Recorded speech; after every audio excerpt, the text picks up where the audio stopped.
My name is Addison, and I'm 30 years old. 5 days before my wedding, my father called to tell me he was not walking me down the aisle. He told me that my older sister Savannah was dealing with too much stress because her husband's riverfront casino project was failing.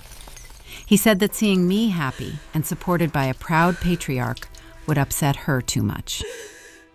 My mother chimed in on speakerphone to tell me to just go solo and to stop making drama. They treated the most important milestone of my life like a minor inconvenience getting in the way of Savannah's comfort. But on my wedding day, I did not walk alone. When the heavy wooden doors of the venue opened and the guests saw the man holding my arm, a collective gasp rippled through the crowd. My father, who was sitting near the back exit, half stood from his folding chair. The color drained from his face as he realized the legal titan who had taken his place outranked him in every social circle in the state.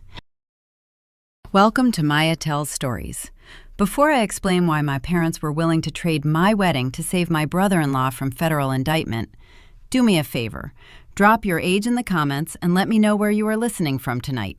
And hit subscribe. Now let me take you back to a humid Tuesday afternoon in Natchez, Mississippi, and the phone call that shattered my family. The humidity inside my commercial greenhouse felt like breathing through a wet wool blanket. I was elbow-deep in dark river loam, calibrating the soil for a new batch of Elliott pecan saplings. The dirt along this stretch of the Mississippi River is undeniably rich, but it holds secrets. You have to balance the acidity or the roots rot before they ever break the surface. My phone buzzed against the stainless steel potting table. The screen read, "Dad." I wiped the mud onto my denim apron, expecting a question about the caterer or the rehearsal dinner seating chart. I swiped to answer, pinning the phone between my ear and my shoulder so I could keep working. I said, "Hey, Dad, I'm just finishing up the soil tests." He did not offer a greeting. He just delivered a flat, gravelly sentence. "I am not walking you, Addie." I stopped moving. The testing meter slipped from my grip, catching the lip of a glass measuring beaker. A sharp crack snapped through the humid air as the glass fractured. Distilled water and sulfur-scented dirt spilled across the aluminum table, dripping onto the toes of my boots. The word "what" barely made it past my vocal cords. "The aisle," Richard said. The line crackled faintly, and I could hear the rhythmic clinking of ice against crystal, which meant he was drinking his afternoon bourbon. "I am not walking you down it this Saturday. You need to prepare to go it alone." I stared at the broken glass while my brain struggled to process the geometry of his words. I stammered and asked him why, reminding him that he bought his charcoal suit just last week. "Savannah is having a hard time," he said, shifting the focus, with the smooth deflection of a man who spent 40 years appraising distressed real estate in the Delta. "Bo has that casino project down by the river under a municipal audit. Your sister is practically bedridden with the stress. Seeing me give you away, playing the proud patriarch in front of the whole town while her marriage is under fire, would break her." A second voice drifted into the receiver. My mother, Beatrice, must have been hovering near his leather armchair. "Addison, sweetie," Beatrice crooned, her tone dripping with that specific Natchez syrup that usually preceded a reprimand. "Savannah is just worn thin, bless her heart. You go solo. Lots of girls are doing it nowadays. Let us not make a fuss and cause a scene in front of the Calhouns." I gripped the edge of the potting table. The metal bit into my palms. I wanted to deliver a sharp, cutting remark. I wanted to remind them that Savannah had never worked a day in her life and that Bo Calhoun drowning in debt was not my responsibility. Instead, my throat closed up. My eyes burned with an embarrassing juvenile heat. I sounded small and pleading when I reminded them that I asked him a year ago. "You are a strong girl, Addie," Richard said, his voice dropping into a low, gritty register. "Savannah isn't. You know how those Calhoun folks talk.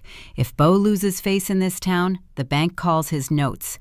Savannah loses the house. I am trying to keep the roof over your sister's head, and you are worried about a walk down a carpet. Be the bigger person." The call disconnected. I stood in the sweltering greenhouse listening to the dead air. I bent down to pick up the jagged shards of the beaker. A sliver of glass sliced the pad of my thumb, drawing a thin line of red. I watched a single drop fall into the dark soil. My father had just canceled his role in my life to appease a son-in-law who was drowning in debt. I walked to the utility sink and turned the faucet, letting the cold well water sting the cut. As I reached for a paper towel, my gaze locked onto a stack of mail my fiancé Wyatt had dropped off earlier that morning. Resting on top was a thick, cream-colored envelope bearing the seal of the Adams County Municipal Zoning Board. The bold text stamped across the front read, "Urgent Riparian Access Reclassification Hearing Required." My wedding was unraveling, but the county did not care about family drama. They were coming for my riverfront property. I tore open the heavy cream envelope bearing the seal of the Adams County Municipal Zoning Board. The paper was thick and expensive feeling, the kind of stationery that usually delivers invitations to high society galas rather than legal threats. I stood in the humid air of my greenhouse, letting the ambient heat settle over my shoulders as I unfolded the formal petition. The bold type across the top cited an upcoming hearing regarding a reclassification of riparian water rights on my agricultural parcel. Riparian rights are specialized real estate laws that govern landowners whose property borders a flowing body of water, like the Mississippi River. They dictate who can build docks, who can draw water for irrigation, and who controls the commercial transit access along the muddy banks.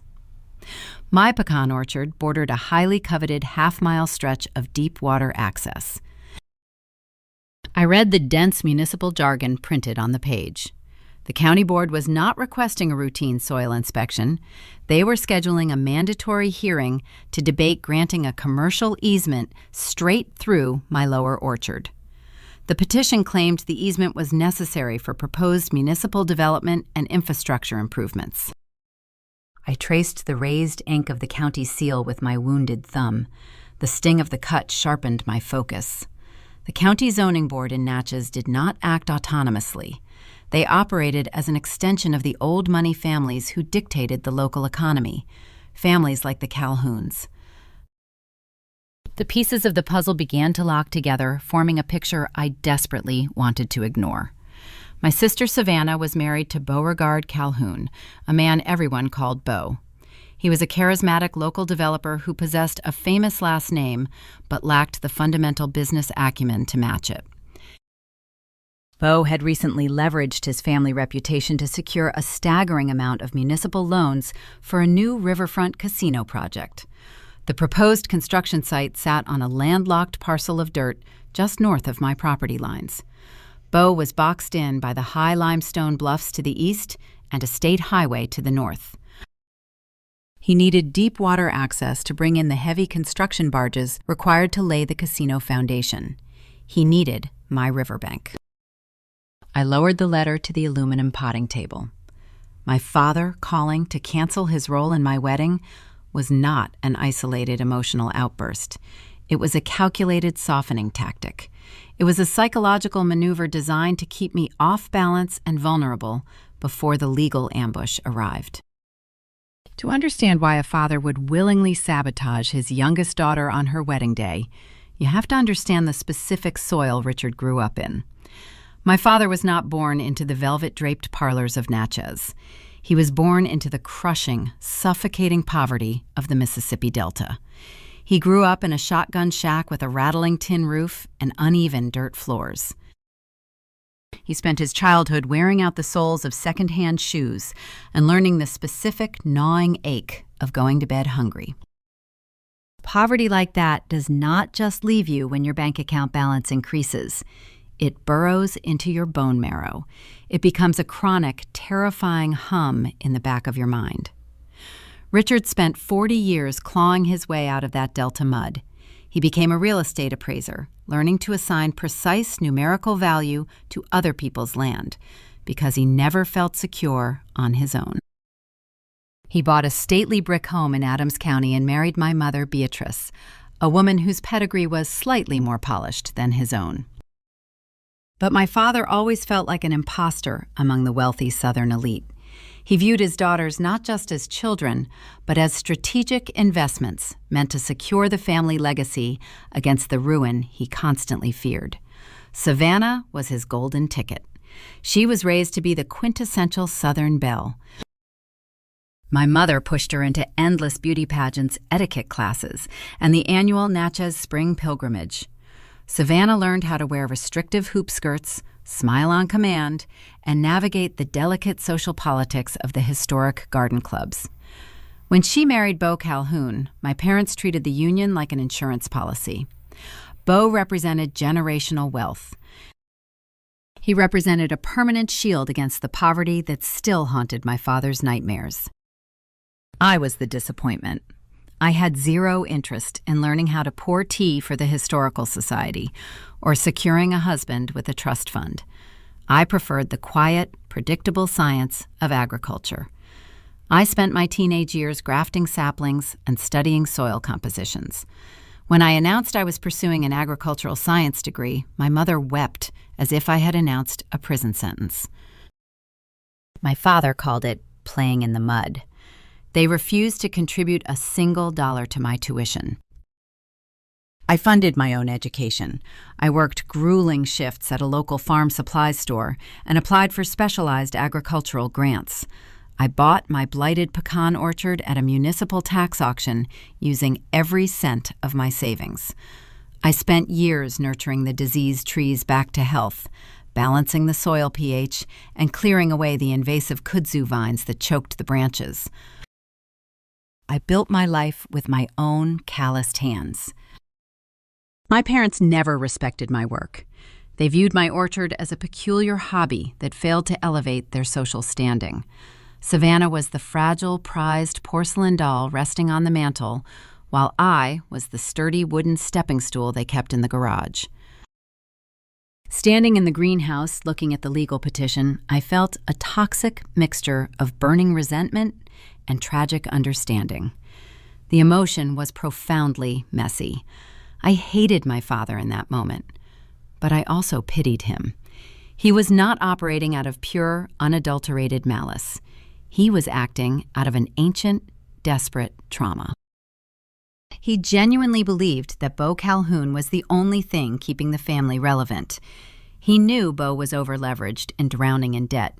He knew that if the casino project failed, Beau would face municipal fraud charges, and Savannah would lose her sprawling estate. To my father, the calculation was simple. The Calhoun name had to be protected at all costs. If protecting Beau meant sacrificing my lower orchard to a commercial easement, then my trees would simply have to be cut down. If forcing me to surrender my land meant stripping away his affection and abandoning me at the altar, he was willing to pay that price. He viewed me as a renewable resource that could absorb the damage so Savannah would not have to. I picked up the zoning board envelope and folded it, sliding the heavy paper into the front pocket of my denim apron. The notification stated the municipal hearing was scheduled for next month, but the legal maneuvering had clearly been underway for weeks. Beau had deployed his expensive municipal lawyers to find a loophole in the riparian statutes, hoping to seize my riverbank through a sudden bureaucratic mandate before I could organize a defense. The strategy felt incredibly familiar. My father and my brother-in-law did not like to operate in the open. They preferred to corner their targets, using social pressure and manufactured urgency. The county letter was merely the formal declaration of a war they had already started. I walked out of the greenhouse and into the blinding Mississippi sun. The air was thick with the scent of flowering jasmine and damp river mud. I looked out over the neat rows of thriving pecan trees I had resurrected from rot. I had spent countless hours walking these lines, pouring my sweat and my science into the earth until the roots grew strong and deep. This land belonged to me, free and clear. It was not a bargaining chip to be traded away to save a fragile sister and a fraudulent developer. The pieces of the timeline finally aligned in my head.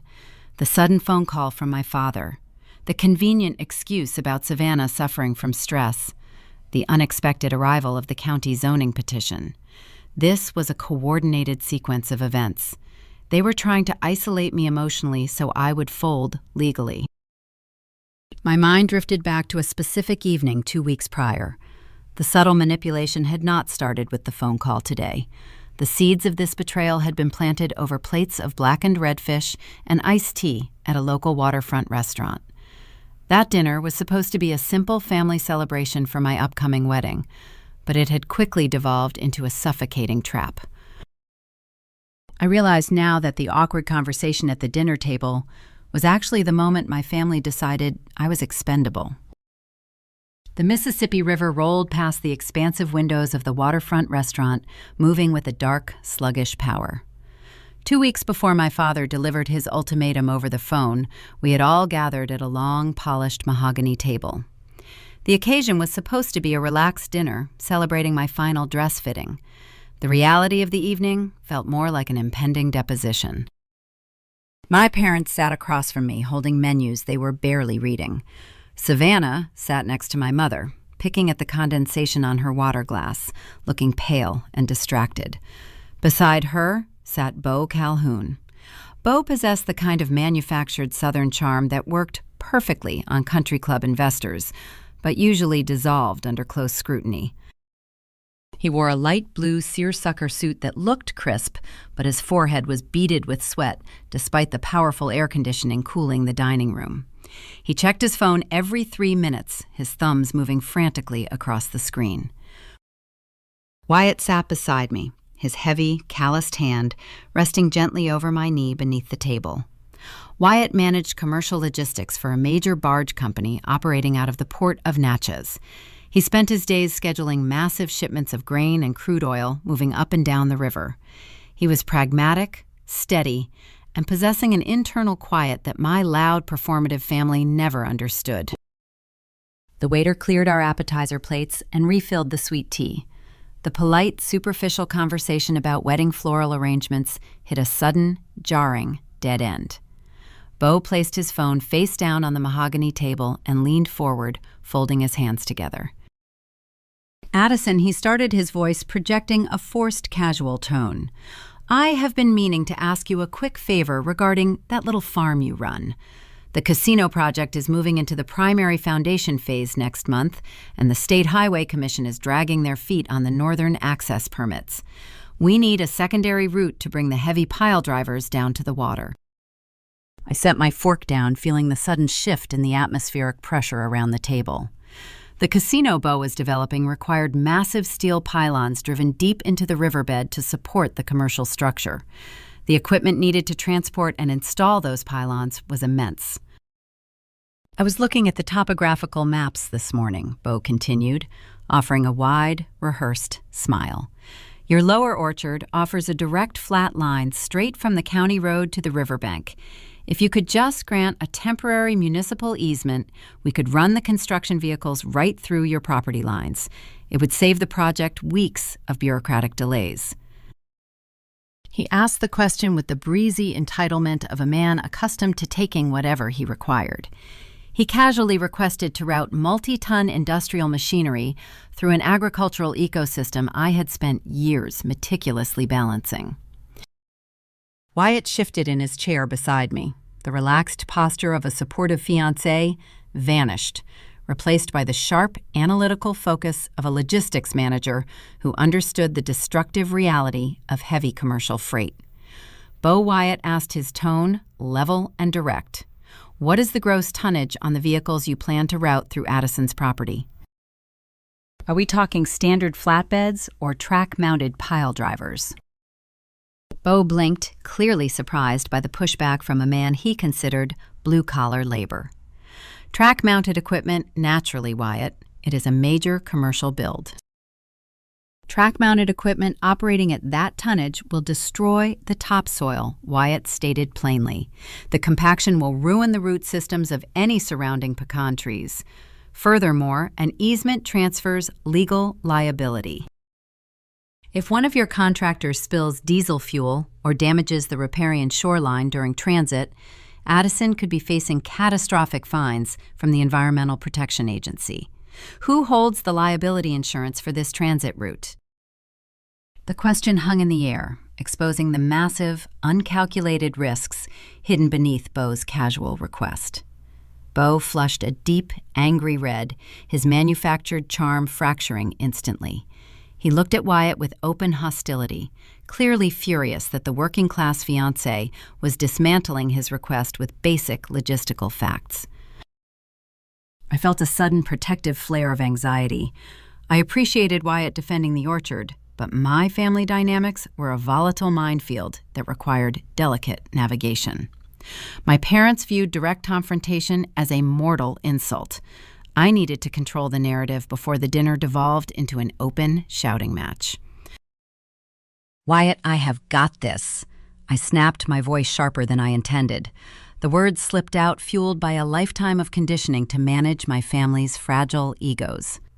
I pulled my knee away from his hand under the table, instantly regretting the harshness of my tone, but unable to pull the words back. Wyatt looked at me, his expression unreadable, and leaned back in his chair, offering a slow, silent nod of concession. I turned back to Beau, trying to maintain a diplomatic facade. "Beau, I cannot just sign over a commercial easement without reviewing the soil impact studies and your contractor insurance policies. That lower orchard took 4 years to rehabilitate. Heavy machinery could kill the harvest for the next decade. I need time to consult an agronomist and a lawyer." My father dropped his menu onto the table. The heavy thud echoed across the dining room, drawing the attention of nearby guests. Richard leaned forward, fixing me with the cold, authoritative stare he usually reserved for difficult real estate negotiations. "Time, Addison, Richard," demanded, his voice low and vibrating with barely suppressed fury. "You need time to help your own family. Your sister's husband is dealing with a multi-million-dollar municipal development that will revitalize this entire county, and you are worried about the dirt around a few pecan trees. He is asking for a simple driveway to get his trucks to the water." "Dad, it is not a driveway," I countered, keeping my voice steady despite the adrenaline flooding my system. "It is a commercial transit route for heavy industrial machinery. The soil compaction alone will destroy the root systems. It will bankrupt my harvest." "Your harvest." Richard mocked the word, dripping with condescending venom. "You treat that patch of mud like it is a global corporation. It is a hobby farm, Addison. You are playing in the dirt while Beau is trying to build a legacy. He needs that access now. We do not have time for you to hire lawyers and drag this out. You sign the paper and let his cruise through. That is what family does." Savannah chimed in, pressing a linen napkin to her eyes. "You are being so selfish, Addie," she whimpered, ensuring her voice carried just enough to attract sympathy from the waiter hovering nearby. "Beau is under so much pressure from the city council. The investors are threatening to pull the funding if the timeline slips. We could lose everything, and you will not even let him use an empty field. You always have to make things difficult." The suffocating weight of their combined guilt trip pressed down on my chest. This was their signature tactic. They isolated the target, escalated the emotional stakes, and weaponized family loyalty to extract compliance. They were publicly framing me as a petty, ungrateful daughter actively trying to destroy my sister's marriage over a few trees. I looked at my mother, hoping for a fraction of support. Beatrice simply looked away, adjusting her pearl necklace and sipping her iced tea, entirely complicit in the ambush. I felt a sickening, messy wave of internal conflict. A deeply ingrained part of me, the child who spent her entire life chasing Richard's elusive approval, desperately wanted to concede. I wanted to say yes, just to erase the disappointment radiating from his face. I wanted to appease them, to restore the artificial peace and endure the damage to my orchard. The guilt of defying my father in a public setting tasted like copper in the back of my throat. But I looked at Wyatt sitting silently beside me. I thought about the grueling summers I spent testing the soil, balancing the pH levels, and securing the agricultural grants to buy my land free and clear. I had built an independent life out of that mud.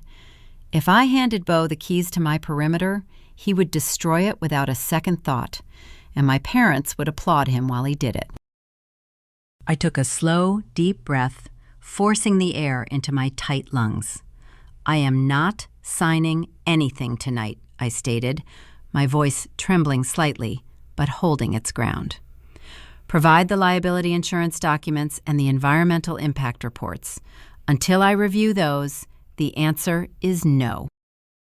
The dinner effectively ended in that moment. The remaining courses were consumed in a bitter, freezing silence. Beau stared at his plate, his jaw tight with unspoken fury. Richard refused to look at me for the rest of the evening, treating my refusal as an unforgivable betrayal of the family hierarchy. When the check arrived, Wyatt paid it in full, leaving a generous tip for the waiter, before we walked out into the muggy Natchez night. Sitting in my greenhouse 2 weeks later, holding the formal zoning board petition, the memory of that suffocating dinner provided the missing context. Beau had realized that night that social pressure and familial guilt were not going to force my signature. He recognized that I was not going to voluntarily surrender my property rights. So he stopped asking for permission. He leveraged his political connections within the local government to force compliance. He directed his expensive lawyers to bypass my authority entirely and file a municipal mandate to seize the riparian access under the guise of civic development. He was using the legal system to pave a road right over my boundaries. I slid my phone out of my pocket and opened the calendar application. The formal zoning hearing was scheduled for the following Wednesday at the Adams County Courthouse. I had exactly 8 days to prepare a defense against the most powerful legal team in the city. I was an agricultural scientist, not a municipal litigator. I knew how to fight soil rot and invasive vines, but I had absolutely no idea how to fight a corrupt bureaucracy. I needed to face the board and somehow prove that the commercial easement would destroy my livelihood before they handed my land over to Beau Calhoun. The Adams County Courthouse is an imposing structure built of heavy gray limestone and polished oak. I walked up the wide stone steps clutching a worn canvas tote bag filled with what I believed was my salvation. I had spent the last 8 days compiling meticulous records of my orchard. I printed out soil logs, irrigation schedules, and detailed harvest projections. I assumed the county zoning board operated on logic and empirical agricultural facts. I expected to present my data, prove my land was a highly functioning commercial farm, and have the riparian access petition dismissed as a frivolous overreach by an arrogant developer. The hearing room was chilled to a sterile temperature that raised goosebumps on my bare arms. I took a seat in the second row, arranging a stack of carefully handwritten index cards on my lap. When the heavy wooden doors swung open at the back of the room, my fragile confidence began to evaporate. Beau Calhoun strolled down the center aisle. He was not wearing his wrinkled seersucker suit today. He wore a sharp charcoal wool blend that signaled serious corporate intent. He was not sweating or nervously checking his phone. He looked incredibly relaxed. Flanking him were 3 men carrying thick leather briefcases. They were not local real estate agents. They were municipal litigators from a high-priced firm in Jackson. The board chairman called my parcel number to open the docket. I stood up, prepared to carry my canvas bag to the podium. Before I could take a single step, Beau and his lead attorney approached the microphone. The lawyer did not talk about farming or temporary driveways. He handed thick, bound folders to the 5 board members seated behind the elevated mahogany bench. The attorney cited a specific clause embedded deep within Mississippi property law regarding municipal economic development overlays. He utilized a sophisticated legal maneuver derived from state eminent domain precedents where private property can be burdened with a commercial easement if the requesting party proves their project provides overwhelming public economic benefit. He argued that the proposed riverfront casino would generate millions in local tax revenue and create hundreds of municipal jobs for Adams County. He claimed my pecan orchard was a critical logistical bottleneck, hindering public progress. By leveraging an obscure statute governing navigable waterway commercial access, he petitioned the board to declare my lower acreage a temporary municipal transit corridor. The chairman looked over his reading glasses and asked if I had a legal rebuttal to the petition. I walked to the podium, holding my canvas bag and my stack of notes. My hands shook so badly that the index cards rattled against each other. I leaned into the microphone to introduce myself, but a sharp electronic squeal erupted from the speakers, causing the board members to flinch. I apologized profusely, feeling my face burn with a hot, humiliating flush. I looked down at my notes, trying to find my starting point. The careful talking points I had prepared about root rot and agricultural runoff suddenly looked incredibly foolish against their aggressive corporate litigation. I tried to explain the delicate biology of the Elliott pecan trees. I talked about how heavy machinery would compress the loam and destroy the capillary root systems along the riverbank. I lost my place on the second card. I flipped it over, trying to find my next sentence, and my mind simply went blank. The silence in the room stretched out, amplifying my failure. The entire stack of cards slipped from my trembling fingers. 50 white squares scattered across the polished hardwood floor. I crouched down in my floral dress, frantically trying to gather them together, while the litigators behind me let out a quiet, patronizing chuckle. I stood back up, clutching the disorganized mess. I sounded desperate and entirely incompetent as I pleaded with the board to look at my soil charts. The board did not look at my charts. The chairman tapped his gavel against a sound block. He stated that the legal complexities regarding the municipal development overlay required extensive further review by the county legal department. He announced that the board would delay the final vote on the easement for 90 days to allow the county surveyors to properly assess the riverbank topography. I let out a shaky breath, thinking a delay meant a temporary victory. I assumed I had bought myself 3 months to hire a real lawyer and prepare a proper defense. Then Bo stepped forward and whispered something to his lead attorney.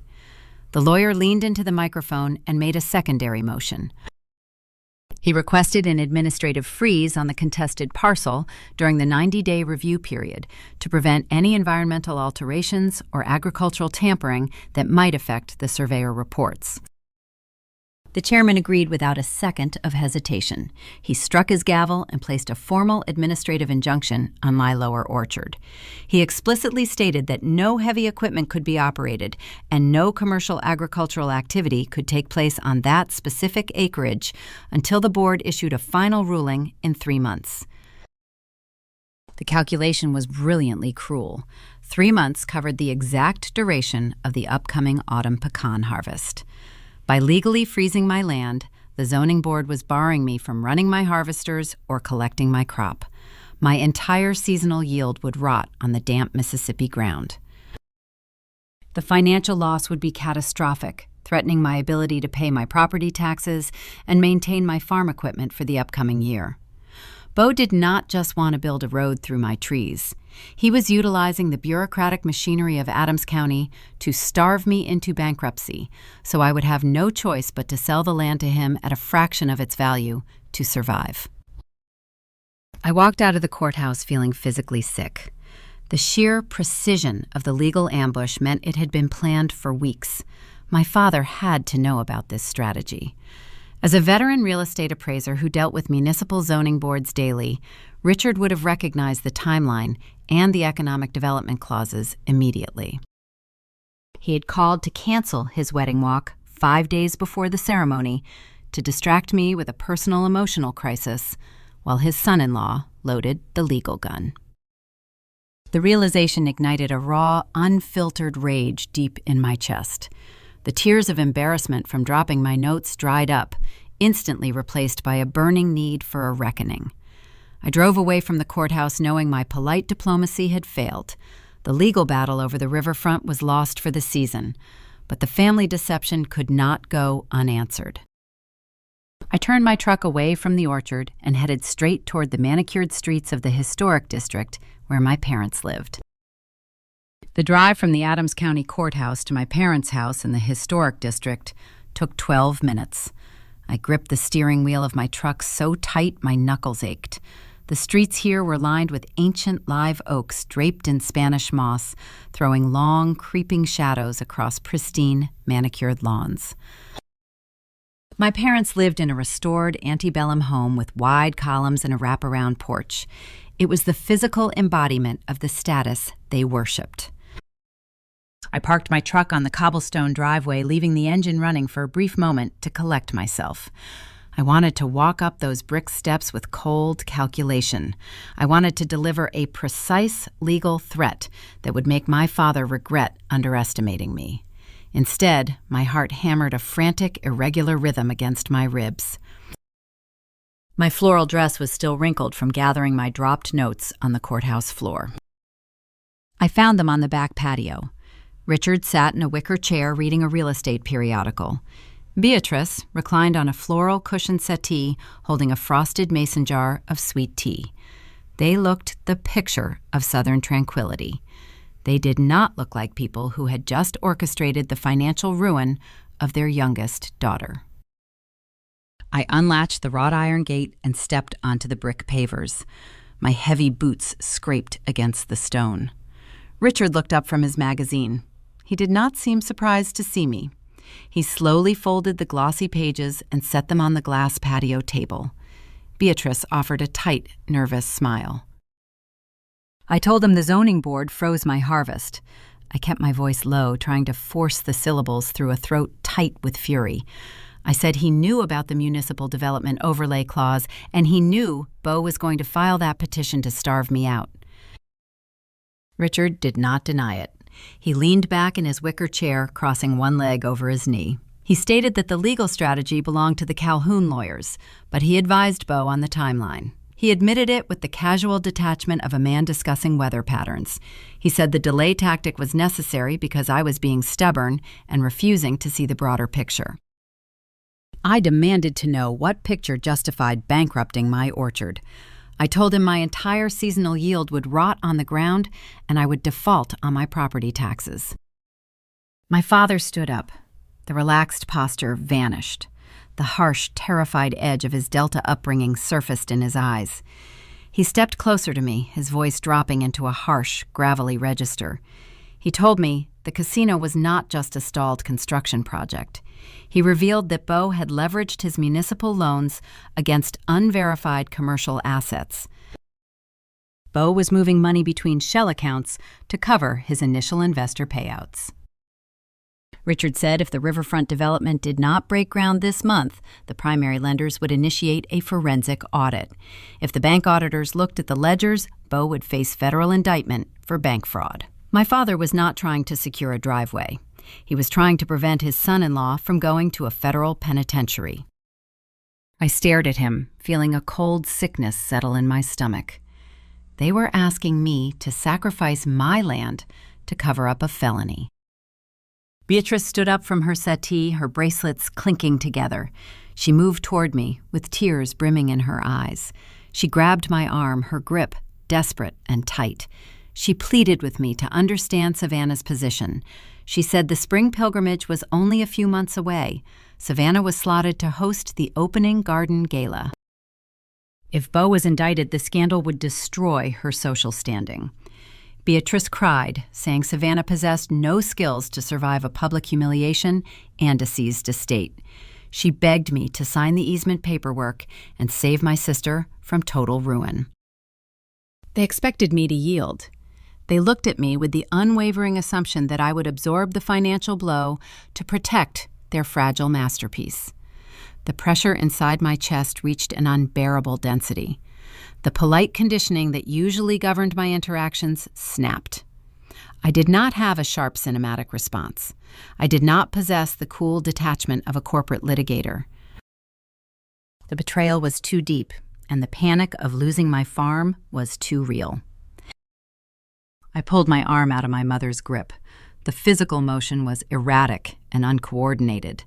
I felt a raw, burning scream tear its way up my throat. I yelled at them that I did not care about the spring pilgrimage or Savannah's garden parties.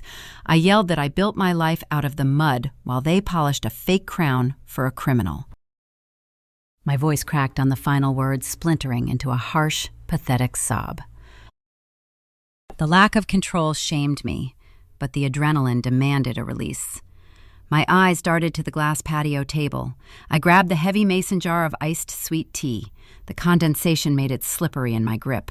I hurled the glass toward the thick brick pillar of the patio railing. The jar shattered upon impact, sending a spray of sharp shards and brown liquid across the pristine white paint and the manicured hydrangeas. The sound of the breaking glass echoed across the quiet neighborhood. Beatrice let out a short, terrified shriek and covered her mouth. Richard stepped back, his eyes wide with genuine shock. I had never raised my voice to them in my entire life. I had never displayed a single act of physical aggression. I stood there, chest heaving, panting for air, feeling a terrifying mixture of power and deep humiliation. I looked at the mess I had made. The sweet tea dripped down the brickwork, staining the white grout. I looked at the horrified faces of the people who raised me. They were not looking at me with newfound respect. They were looking at me like I was a dangerous, unstable stranger. I turned around and walked away. I did not offer a final dramatic threat. I practically ran to my truck, my hands shaking so severely I struggled to fit the key into the ignition. I put the vehicle in gear and drove away from the historic district, wiping angry tears from my face. I felt entirely unhinged. The outburst had not fixed my zoning problem, and it had stripped away my dignity. I had descended to their level of chaotic dysfunction. I drove back to the only place that made sense. I parked near the entrance of my greenhouse. The afternoon sun was beginning to dip below the tree line, casting long shadows over the dormant pecan orchard. I walked inside the humid glass structure, seeking the comforting smell of wet soil and growing things. I sank onto an overturned wooden crate, burying my face in my hands. The reality of the 90-day legal freeze settled over me. I had no money for a litigator to fight a federal fraud cover-up. My crop was doomed. My family was lost. I sat in the quiet despair, listening to the hum of the ventilation fans. I believed I was entirely alone in the ruin of my own making. I wiped my face on the rough fabric of my apron, preparing to draft a desperate loan application to keep the farm alive. The crunch of tires on the gravel driveway outside broke the silence. A vehicle had pulled up to the greenhouse doors. I heard the heavy thud of a car door closing and the steady, measured crunch of footsteps walking toward the entrance. A tall shadow stretched across the dirt floor, blocking the fading sunlight. I lifted my head, expecting Wyatt, or perhaps another legal courier sent by Bo, to deliver another blow. The person standing in the doorway was neither of those things. The arrival signaled a shift in the local power dynamics that I never could have predicted. The silhouette standing in the doorway of my greenhouse belonged to Judge Beaumont Mercer. He was 70 years old and wore a tailored tan linen suit that somehow managed to look crisp despite the oppressive Natchez humidity. He held a polished hickory walking stick in his right hand, using it more for punctuation than for actual physical support. He was supposed to arrive later that afternoon to pick up a dozen Elliott pecan saplings for his property. I scrambled to stand up from the overturned wooden crate, quickly wiping my tear-streaked face with the rough fabric of my dirty denim apron. I felt a deep wave of embarrassment. Judge Mercer was not just a casual customer. He was a retired circuit court judge and one of the most respected legal minds in Adams County. Our relationship began 3 years ago when his ancestral estate, known as Mercer Grove, was losing its centuries-old live oak trees to a mysterious root disease. High-priced arborists traveling up from Baton Rouge told him the trees were unsalvageable and advised him to cut them down. I asked for permission to test the soil. I discovered a rare fungal rot exacerbated by poor drainage. I formulated a custom biofungicide and re-engineered the runoff trenches. The historic oaks survived and thrived. From that season onward, the judge treated my agricultural science with profound respect. He recognized that I understood the complex biology of the local earth better than the expensive consultants he usually hired. I tried to smooth my wrinkled floral dress and offered a weak greeting, apologizing for the state of the greenhouse. Beaumont stepped inside, allowing his eyes to adjust to the dim light filtering through the humid glass roof. He did not offer empty platitudes or pretend he did not see my red eyes and trembling hands. He walked toward the aluminum potting table. His gaze locked onto the crumpled Adams County zoning petition resting near the broken glass beaker. He tapped the heavy municipal paper with the brass tip of his hickory cane. He recognized the letterhead immediately. "I see the Calhoun family has deployed their litigators," Beaumont said, his voice a low, measured baritone. He did not sound surprised. He sounded like a man who had spent 4 decades watching local dynasties bend the municipal rules to serve their own financial interests. I let out a shaky breath, the remaining adrenaline from the confrontation with my parents draining out of my system. I told them everything. I explained the administrative injunction freezing my harvest. I detailed Beau Calhoun's desperate need to secure the riparian riverfront access to cover his fraudulent municipal loans. I hoped that a retired circuit court judge might pull a hidden legal loophole out of his pocket and wave away the zoning board mandate. Beaumont leaned against the edge of the potting table. He looked at me with deep, pragmatic empathy. He did not offer a magic wand. He offered the cold, brutal truth. "Addison." He began his tone gentle but unyielding. "The law in Mississippi does not reward the righteous simply because they are right. The law rewards the patient and the well-funded. The administrative freeze they placed on your lower orchard is a classic starvation tactic. Beau knows you rely on the autumn yield to pay your property taxes. His attorneys will file endless continuances, environmental impact requests, and topographic surveys to drag this process out." I felt a heavy, suffocating weight press down on my shoulders. I asked him how long it would take to fight the petition and lift the freeze. To battle a commercial easement derived from an economic development overlay will require appellate filings and specialized land use attorneys, Beaumont explained. "You are looking at a minimum of 12 to 14 months of aggressive litigation. It will drain your savings. It will test your marriage.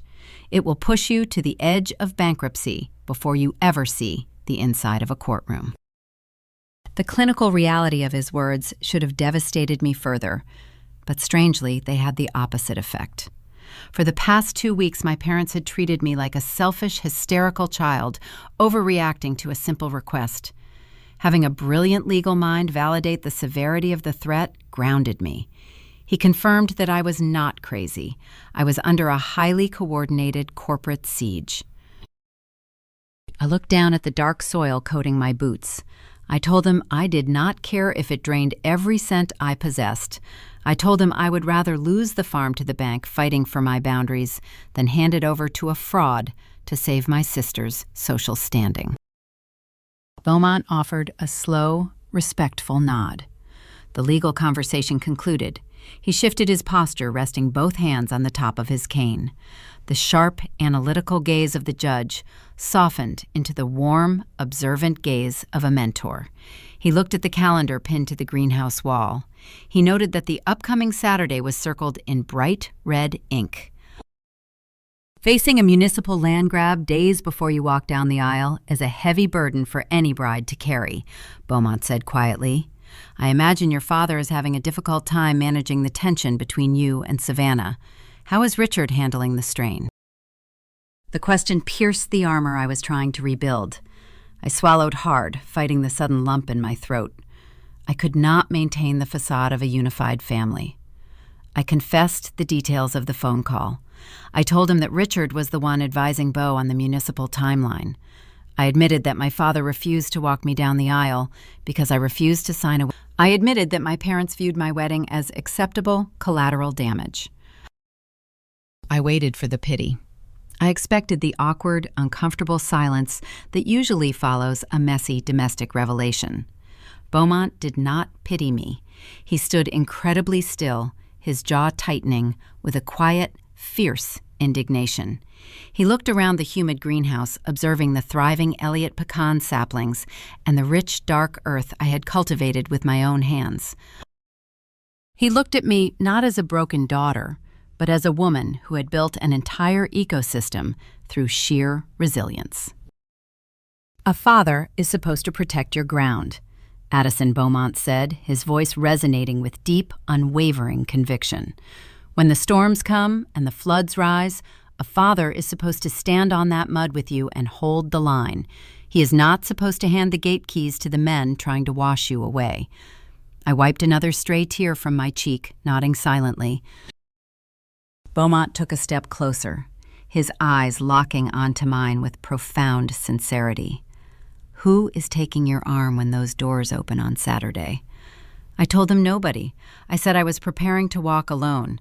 I explained that my mother had advised me to go solo and avoid making a scene in front of the Calhoun family. The retired circuit court judge shook his head. He tightened his grip on his hickory cane and straightened his posture.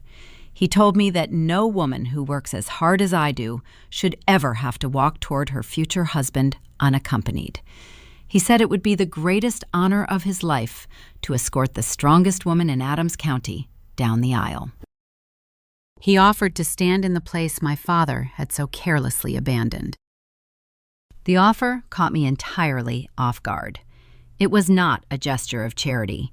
It was a profound declaration of respect from a man who understood my true value. The tears that fell then were not born of frustration or anger. They were tears of profound, grounding validation. I accepted his offer, thanking him with a voice that was finally steady. Beaumont promised to arrive at the venue early on Saturday wearing his best suit. He purchased his pecan saplings, loaded them into the back of his vehicle, and drove away, leaving me with a renewed sense of strength. The tears were gone. The panic regarding the zoning board had crystallized into a cold, focused determination. I was no longer an isolated target trembling in the dark. I had a legal titan standing in my corner, ready to walk me into my future. But the peace I found in the greenhouse was temporary. The wedding ceremony was still 2 days away, and the Friday evening rehearsal dinner loomed directly ahead of me. My parents and Savannah were expecting to see a broken, compliant bride ready to surrender. They had no idea I had recruited a powerful ally. They still believed they held all the leverage, and I knew Richard was preparing one final, desperate maneuver to force my signature before I reached the altar. The Friday evening rehearsal dinner took place at a local barbecue joint located a few miles past the Natchez city limits. The restaurant was a staple in Adams County, housed in a converted tin roof barn that smelled permanently of hickory wood smoke and tangy vinegar sauce. Wyatt chose the venue because he wanted our families to share a relaxed meal surrounded by string lights and paper napkins before the formal rigidity of the wedding day. His family filled 2 long wooden picnic tables, laughing loudly, passing platters of brisket, and trading stories about his childhood. My side of the room was a stark contrast. The 3 chairs reserved for my parents and my sister remained empty for the first hour of the evening. I sat next to Wyatt, nursing a plastic cup of sweet tea, feeling the hollow ache of their absence. I had spent the last 2 days oscillating between cold determination and bone-deep exhaustion. Fighting a municipal zoning ambush and a familial betrayal simultaneously drains your reserves faster than an August drought. When the front screen door of the restaurant finally swung open, Richard, Beatrice, and Savannah walked inside. They did not apologize for their late arrival. They moved through the rustic dining room with the stiff, uncomfortable posture of people who believed they were slumming it. Savannah led the charge, fanning herself with a printed menu and looking around the crowded room with open disdain. She wore a silk sundress that was entirely unsuited for sitting on wooden benches. Beau did not accompany her. She immediately began broadcasting her grievances to anyone within earshot, complaining about the oppressive humidity and the lack of proper air conditioning. She loudly excused her husband's absence by claiming he was locked in high-stakes meetings with municipal investors trying to save the local economy. Savannah had built her entire identity around being the wife of Beauregard Calhoun. She possessed no personal career, no independent bank account, and no practical skills to fall back on. Her worth in the Natchez social hierarchy was directly tied to the Calhoun name. Acknowledging that her husband was actually skipping a family wedding rehearsal because he was scrambling to hide a federal bank fraud scandal would shatter her reality. So she played the victim, weaponizing her fragile nerves to command attention. Beatrice hovered right beside her, fetching a cup of ice water and glaring at the waitstaff for taking too long. Richard did not join in the complaining. He walked toward our table with a rigid, calculating posture. He offered brief, tight handshakes to Wyatt's parents, avoiding genuine eye contact. He took his seat at the far end of the table and ordered a bourbon. He watched me quietly while the dinner progressed. The atmosphere was strained. Wyatt kept the conversation moving smoothly, deflecting my mother's passive-aggressive remarks about the casual catering choices. But I could feel my father's gaze resting on me. After the plates were cleared and the guests began moving toward the outdoor patio to enjoy the evening breeze, Richard caught my eye. He gave a subtle tilt of his head, gesturing toward the quiet hallway leading to the back office. It was a familiar, silent command requesting a private audience. I hesitated, feeling a sudden knot tighten in my stomach. I wanted to stay seated next to Wyatt in the safety of the crowd, but the lifelong conditioning to obey my father pulled me out of my chair. I walked down the narrow wooden hallway away from the noise of the party. The air back here was thick with the scent of roasted pork and floor wax. Richard stood near a stack of empty beverage crates, holding a folded document in his left hand. He did not look angry. He looked tired and surprisingly vulnerable. He deployed a tone I had not heard since I was a little girl bringing home a pristine report card. "Addie," he began, his voice dropping into a soft, warm register, "this fighting is tearing your mother apart. It is tearing me apart. We are supposed to be celebrating you tomorrow, and instead we are trapped in this horrible standoff." I leaned against the wood-paneled wall, crossing my arms to shield myself. I told him he was the one who started the standoff when he decided to cancel his walk down the aisle. "I know," Richard said, offering a heavy sigh. He ran a hand over his face, playing the role of a burdened patriarch, doing his best to keep a sinking ship afloat. "You have to understand the pressure Beau is under. The bank auditors are breathing down his neck, and Savannah calls me crying every single night. I overreacted on the phone on Tuesday. I am a father trying to protect both of his girls, and I made a mistake." The words hit me like a physical blow. He was apologizing. Richard never apologized for anything. The sudden display of remorse bypassed my defenses. For the past week, I had fortified my mind against a corporate litigator, but I was not prepared to fight a loving father offering an olive branch. The raw, exhausting desire to just have a normal family, to have my dad look at me with pride on my wedding day, flooded my system. He uncrossed his arms and took a step closer, invading my personal space with a comforting, familiar presence. He held out the folded document. "I told Beau to call off his zoning lawyers," Richard said, his tone urgent and persuasive. "I told him we are going to handle this as a family. This is just a preliminary easement agreement. It is a show of good faith. It allows his surveyors to take a few soil samples near the riverbank so he can appease his investors and secure his loan extension. It does not hand over the deed. It just stops the bleeding." He reached into his breast pocket and produced a silver pen. He held it out to me. "You sign this tonight," Richard promised, looking deeply into my eyes. "And tomorrow, I put on my suit. I take your arm and I walk my beautiful daughter down that aisle. We put this mess behind us." The emotional trap was flawless. He knew I was broken down by the legal threats and the public screaming match on his patio.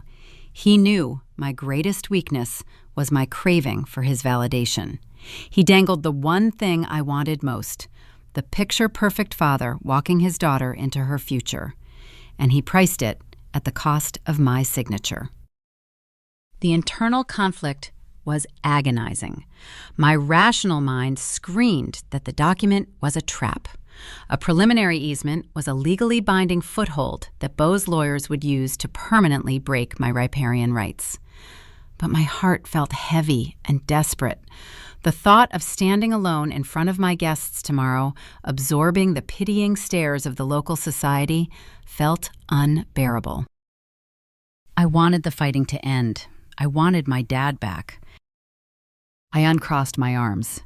My hand trembled as I reached out. I took the silver pen from his fingers. The metal felt cold against my skin. I looked down at the printed legal jargon on the paper. The letters blurred together through a sudden well of tears. I lowered the pen toward the signature line, surrendering my boundaries to buy his affection. Before the ink could touch the paper, a large, calloused hand covered mine. Wyatt stepped into the narrow hallway. I had not heard him approach over the noise of the restaurant. He did not shout or make a dramatic scene. He simply slid his hand over mine, applying a firm, gentle pressure. He looked down at the legal document, and then he looked up at my father. The quiet, steady demeanor of the logistics manager vanished. Wyatt stared at Richard with the cold, unyielding focus of a man who dealt with treacherous river currents for a living. We are not signing legal contracts at a rehearsal dinner. Richard Wyatt stated, his voice a low, dangerous rumble. Richard bristled, his posture stiffening as his manipulation was interrupted. This is a private family matter, Wyatt. You need to step back. She is my family tomorrow, Wyatt countered, never raising his voice, but leaving no room for debate. He slowly and deliberately pulled the silver pen out of my trembling fingers. He handed the pen back to my father. Keep your paperwork, Richard. My father looked at the pen and then looked at me. The warm, remorseful facade vanished instantly. The soft fatherly gaze hardened into a flat, calculating glare. He realized his leverage had failed. He did not say another word. He folded the document, slipped it into his jacket pocket, and walked past us, heading straight for the front exit of the restaurant. Savannah and Beatrice followed him out moments later, abandoning the dinner entirely. I stood in the hallway, leaning against the wood paneling, gasping for air. A cold, stark realization settled over me, freezing the tears in my eyes. My father had not experienced a sudden change of heart. He had treated me like a hostile real estate acquisition. He weaponized my deepest emotional vulnerability to execute a contract. Wyatt did not ask me if I was okay. He knew I was not. He pulled me into his chest, wrapping his arms around my shoulders, holding me while the final remnants of my childhood illusions crumbled away. I pressed my face into his shirt, smelling hickory smoke and clean cotton. The desire for my father's approval died in that hallway, replaced by a profound, chilling clarity. The battle lines were permanently drawn. Tomorrow was my wedding day, and I knew exactly who I was fighting. The morning of my wedding day arrived with a heavy, humid stillness. The air in Adams County felt thick, carrying the scent of damp earth and blooming magnolia. The venue was a historic property situated on a bluff overlooking the Mississippi River. Massive, ancient live oak trees framed the ceremony space, their sprawling branches draped in long curtains of gray Spanish moss that swayed gently in the sluggish breeze. I sat inside the bridal suite, a converted carriage house near the edge of the property, while my friends helped me pin my veil. The atmosphere in the room was quiet. I did not possess the frantic, joyous energy usually associated with a bride. I felt a cold, sharp focus settling deep into my chest. The events in the barbecue restaurant hallway the night before had burned away the last traces of my familial desperation. I was no longer a daughter hoping to earn her father's love by surrendering her boundaries. I was a landowner preparing to defend her perimeter. Through the window of the suite, I watched the guests arriving and taking their seats on the white wooden folding chairs arranged beneath the oaks. The guest list was heavily populated by Wyatt's extended family and his colleagues from the commercial shipping docks. The local Natchez Society presence was sparse, consisting mostly of the few remaining friends my parents had invited to maintain appearances. I watched Richard, Beatrice, and Savannah walk down the center aisle. Beau was conspicuously absent again. Savannah wore a pale lavender dress that bordered dangerously on bridal white, a petty aesthetic choice designed to draw focus. My parents did not sit in the front row reserved for the immediate family of the bride. They selected 3 chairs in the very last row, situated directly next to the exit path. The seating arrangement was a deliberate physical statement. They were publicly broadcasting their disapproval to the entire town. They were positioning themselves as reluctant attendees, fulfilling a tedious obligation. More importantly, they chose the back row because they wanted a clear, unobstructed view of my humiliation. They expected the heavy wooden doors of the carriage house to open and reveal a broken, compliant daughter walking alone. They anticipated the pitying stares and the hushed whispers of the guests to break my resolve, confirming their belief that I was nothing without their support. My father sat rigid in his charcoal suit, arms crossed over his chest, waiting for the performance to begin. He expected his absence to be the defining tragedy of the ceremony. He was incredibly wrong. A sharp, authoritative knock echoed against the door of the bridal suite. One of my bridesmaids pulled the heavy latch open. Judge Beaumont Mercer stepped into the room. He wore a flawless navy blue suit tailored perfectly to his tall frame. A crisp white pocket square rested in his breast pocket, and a subtle silver tie pin caught the ambient light. He did not lean on his hickory walking stick today. He carried it tucked casually under his arm, projecting the unyielding strength of a man who had spent 4 decades commanding respect in municipal courtrooms. Beaumont looked at me, his sharp, observant eyes taking in the lace details of my dress and the steady, calm expression on my face. He offered a slow, approving nod. "You look ready to claim your ground, Addison," he stated, his voice a resonant baritone that carried an unmistakable weight of authority. I picked up my bouquet of white hydrangeas and eucalyptus. The stems felt cool and grounding against my palms. I told him I had never been more ready in my life. The string quartet positioned near the altar began to play a soft instrumental piece. The melody drifted through the humid air, signaling the start of the procession. The bridesmaids exited the suite, leaving Beaumont and me standing alone in the quiet space. He stepped to my side and formally extended his right arm. I looped my hand through his, feeling the solid, reassuring anchor of a mentor who understood the brutal reality of the battlefield waiting outside. The heavy wooden doors swung open. The transition from the dim suite into the bright Mississippi sunlight was blinding for a fraction of a second. As my vision cleared, I looked straight down the long center aisle. Wyatt stood at the altar, waiting for me under the canopy of Spanish moss. His dark suit contrasted sharply with the vibrant green backdrop. He did not look nervous. He offered a small, steady smile, communicating a silent promise of absolute solidarity. Beaumont and I took the first step forward, matching our pace to the rhythm of the music. The reaction from the crowd was instantaneous. The guests did not merely turn their heads to observe the bride. The polite, restrained silence of the ceremony shattered. A collective, audible gasp rippled through the rows of white chairs, starting from the front and traveling rapidly toward the back. The sound was not a display of pity. It was a visceral shock of recognition. Judge Beaumont Mercer was not a casual stand-in. In Adams County, he represented the absolute zenith of the legal and social hierarchy. He was the man who had presided over the most consequential civil disputes and municipal rulings in the region. His ancestral estate predated the Civil War, and his family name carried a gravitational pull that dictated local politics. My father spent his entire career appraising properties for the elite class, while Beaumont Mercer actually belonged to it. I kept my gaze fixed forward, locked on Wyatt, but my peripheral vision caught the chaotic ripple effect in the back row. As we approached the midway point of the aisle, Richard realized what was happening.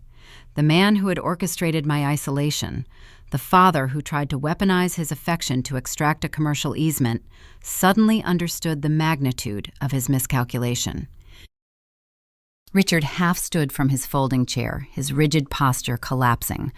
The color drained entirely from his face, leaving a sickly gray pallor over his features. He stared at the judge with wide, unblinking eyes. He had expected to watch me suffer the social consequences of his absence. Instead, he was forced to watch me walk arm in arm with a legal titan. The social math was devastatingly clear. By escorting me down the aisle, Beaumont Mercer was publicly broadcasting his explicit endorsement of my character. He was silently signaling to every influential guest in attendance that the rumors generated by the Calhoun family were false, and that he stood firmly in my corner. My father realized in that agonizing moment that I had not just found a replacement to walk the carpet. I had secured an alliance that outranked his entire network. Beatrice mirrored his shock, covering her mouth with her hand, while Savannah shrank back into her seat, her lavender dress suddenly looking incredibly foolish against the gravity of the situation. They looked like people who had confidently walked into a minor skirmish, only to discover they were standing in the blast radius of a massive detonation. Beaumont ignored their panic completely. He guided me down the remaining length of the aisle, projecting a quiet, dignified authority that commanded the entire space. We reached the altar, stopping directly in front of Wyatt. The music faded into silence. The minister stepped forward to begin the ceremony, asking the traditional question regarding who presented the bride for marriage. Beaumont did not offer the standard rehearsed response. He turned to me, offering a brief, respectful smile. Then he turned to Wyatt, transferring my hand into his. "She stands on her own merit," Beaumont stated, his voice carrying clearly over the hushed crowd, reaching all the way to the back row. "I am merely honored to walk beside her." He offered Wyatt a firm handshake and took his seat in the very front row, occupying the chair specifically reserved for the father of the bride. I turned to face my future husband. The cold, sharp focus that had carried me out of the suite melted away, replaced by a profound, overwhelming wave of joy. The legal battles and the familial betrayals faded into the background, overshadowed by the reality of the commitment we were about to make. We exchanged our vows under the sprawling branches of the live oaks, promising to support each other through the unpredictable seasons ahead. When the minister pronounced us husband and wife, the crowd erupted into genuine applause. We walked back up the aisle together, our fingers tightly intertwined. I did not look at the back row. I did not search for my parents' faces to gauge their reaction. Their approval was no longer a currency I required. The ceremony concluded flawlessly. The tension that had suffocated me for weeks lifted, replaced by a triumphant, exhausting relief. But the quiet victory achieved during the procession was only a temporary reprieve. A Southern wedding reception is a complex social ecosystem, and my family was not accustomed to losing control of the narrative. The public humiliation they endured during the aisle walk demanded a response, and I knew Savannah would attempt to reclaim her fragile status before the evening ended. The reception took place under a sprawling white canvas tent pitched near the edge of the river bluff. Brass lanterns hung from the central poles, casting a warm golden glow over the wooden dance floor.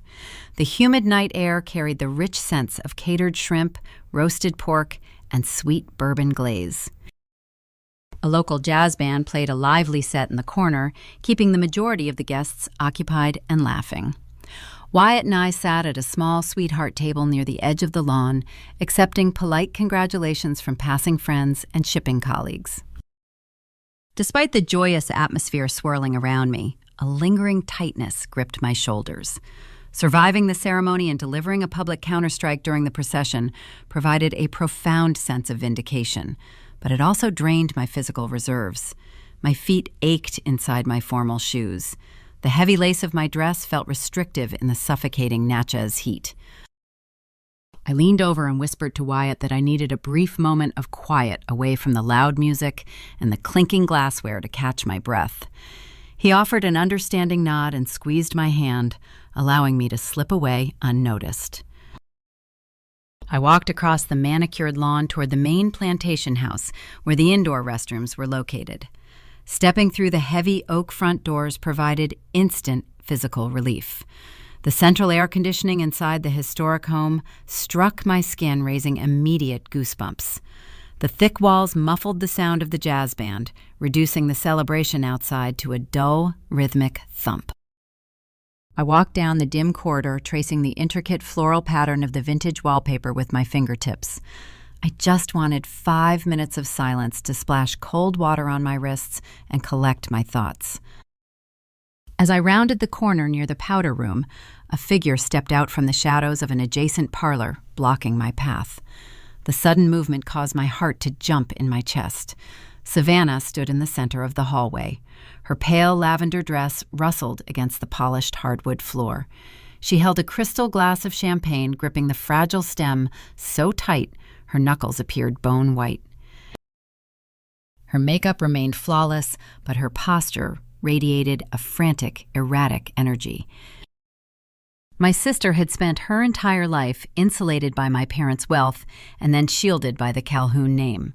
She was raised to be an ornamental fixture in high society, lacking any practical skills or financial independence. Facing a genuine crisis without a safety net was unraveling her psychological foundation. The realization that her husband's generational wealth was built on fraudulent municipal loans terrified her. She needed a scapegoat to process her fear, and I was the designated target. She did not offer a polite greeting. She closed the distance between us, invading my personal space. Her voice was a harsh, trembling whisper echoing in the chilled corridor. She demanded to know why I was trying to destroy the family. She accused me of staging a vindictive public spectacle with Judge Mercer, simply to humiliate our father in front of the entire county.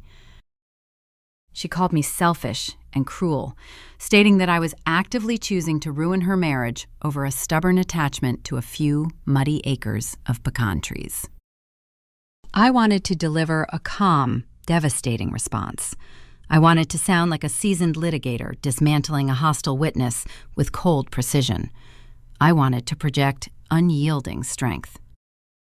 Instead, my biological fight-or-flight response flooded my system. My heart hammered a frantic, irregular rhythm against my ribs. My throat felt tight, restricting my airflow, and my palms grew clammy. I tripped over my own words, trying to form a coherent sentence.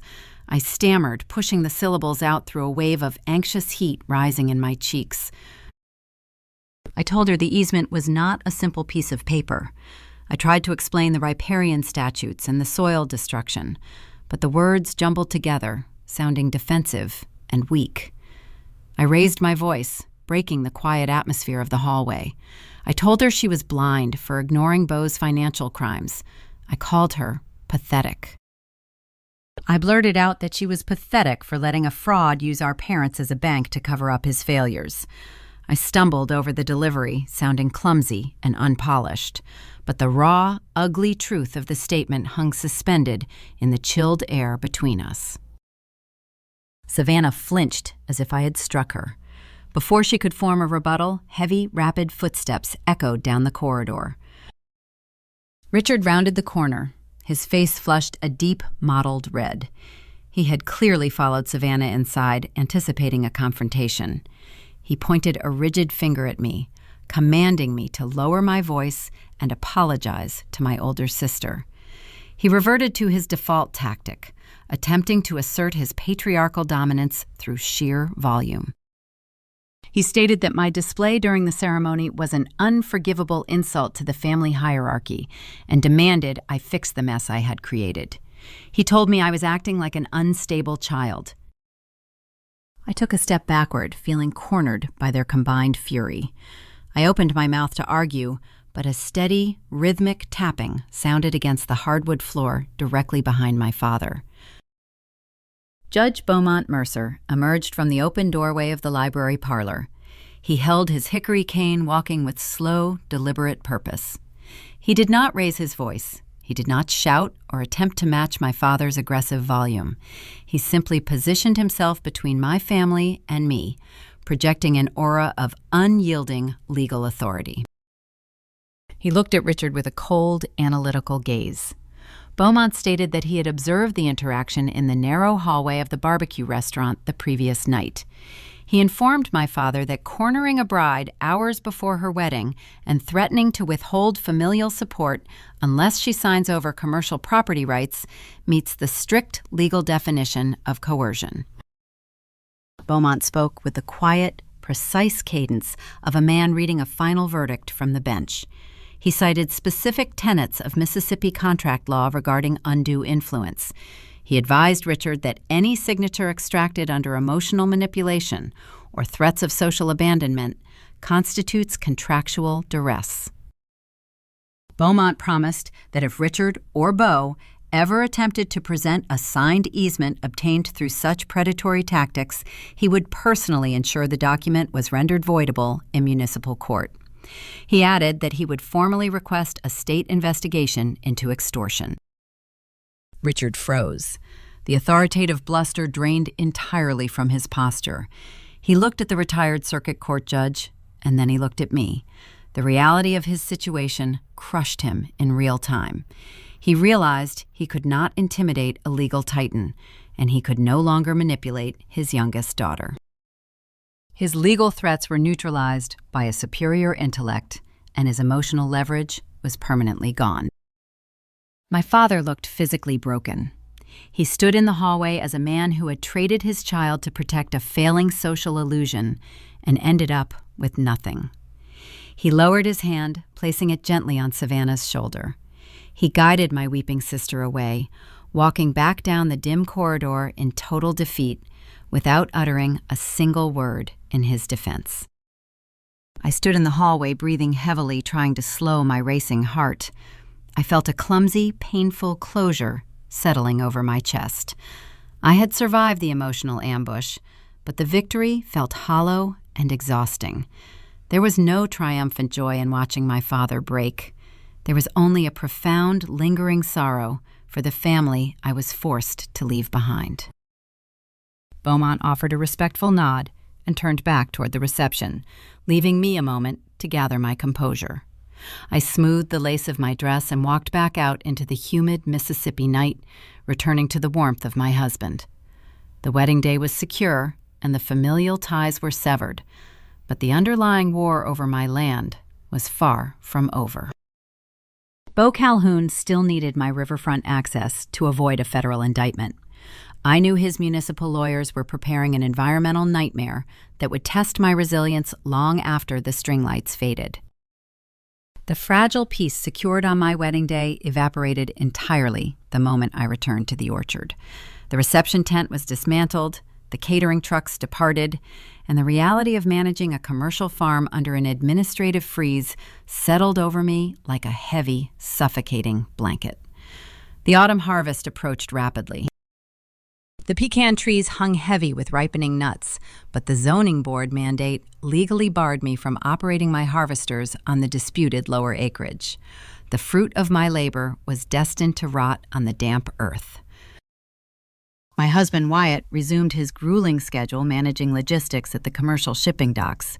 He worked 60-hour weeks coordinating barge traffic, fighting the relentless Mississippi current to ensure crude oil and grain reached their global destinations. He provided the only steady income supporting our household, while my agricultural revenue flatlined. The financial strain introduced a creeping, corrosive tension into our new marriage. I refused to accept the municipal freeze as a final defeat. Following Judge Mercer's advice, I hired a specialized land use litigator based out of Jackson. Securing competent legal representation required emptying my modest savings account and draining the remaining balance of an emergency agricultural grant. I prepared to fight the commercial easement through the proper appellate channels. I drastically underestimated the viciousness of Beau Calhoun's legal strategy. Beau recognized that I had secured powerful allies and retained capable counsel. He knew a standard zoning dispute regarding an economic development overlay could drag on for a year, delaying his casino project indefinitely. He did not possess the luxury of time. His municipal loans were teetering on the edge of default, and the primary lenders were demanding progress. He needed to break my resistance rapidly and decisively. His attorneys abandoned the zoning argument and pivoted to a far more destructive tactic. They weaponized the environment. On a gray Tuesday morning, a process server delivered a thick manila envelope to the door of my greenhouse. The document inside was an emergency injunction filed in federal court. Beau's legal team alleged that my agricultural operation was actively polluting the Mississippi River. The complaint claimed that custom biofungicides and experimental soil treatments I utilized to save the historic live oaks and maintain my pecan crop were leaching toxic nitrates into the riparian groundwater. The injunction petitioned the Environmental Protection Agency to investigate my farm for severe ecological violations. The strategy was brutally precise. Defending against a zoning board petition requires local lawyers and bureaucratic patience. Defending against a federal environmental lawsuit requires specialized, independent soil analysts, forensic agronomists, and a staggering amount of liquid capital. Beau intended to drown me in legal discovery and exorbitant testing fees, forcing me into a rapid bankruptcy before the case ever reached a judge. If I defaulted on my property taxes or failed to pay the impending EPA fines, the county could seize the orchard, placing the contested riverfront access directly into his hands. The weight of the federal injunction crushed my fragile optimism. I spent my days hunched over the aluminum potting table, reviewing dense geological surveys and drafting desperate loan applications. The nights were worse. I sat at the kitchen table, illuminated by a single overhead light, shuffling credit card statements and delinquent equipment repair invoices. The financial terror eroded my patience and sharpened my temper. Wyatt returned home exhausted, smelling of diesel fuel and river damp. He found me crying over a stack of past due notices and attempted to offer a pragmatic solution. He gently suggested we consider selling a small, isolated portion of the upper orchard, located miles away from the contested riverfront, to generate enough capital to cover the legal retainer. The suggestion triggered a fierce defensive response. I felt a sudden, ugly flare of resentment. I snapped at him, telling him I refused to carve up the land I had spent years rehabilitating to pay for a fraudulent lawsuit. I yelled that selling acreage was an admission of defeat. The argument escalated quickly, fueled by pure exhaustion and overwhelming stress. We exchanged harsh, regrettable words, fighting about money pride and the relentless pressure crushing our perimeter. I slept on the worn couch in the living room, feeling isolated and incredibly lonely. The conflict felt messy and painful, lacking any clear resolution. I woke before dawn, my muscles aching from the sagging cushions.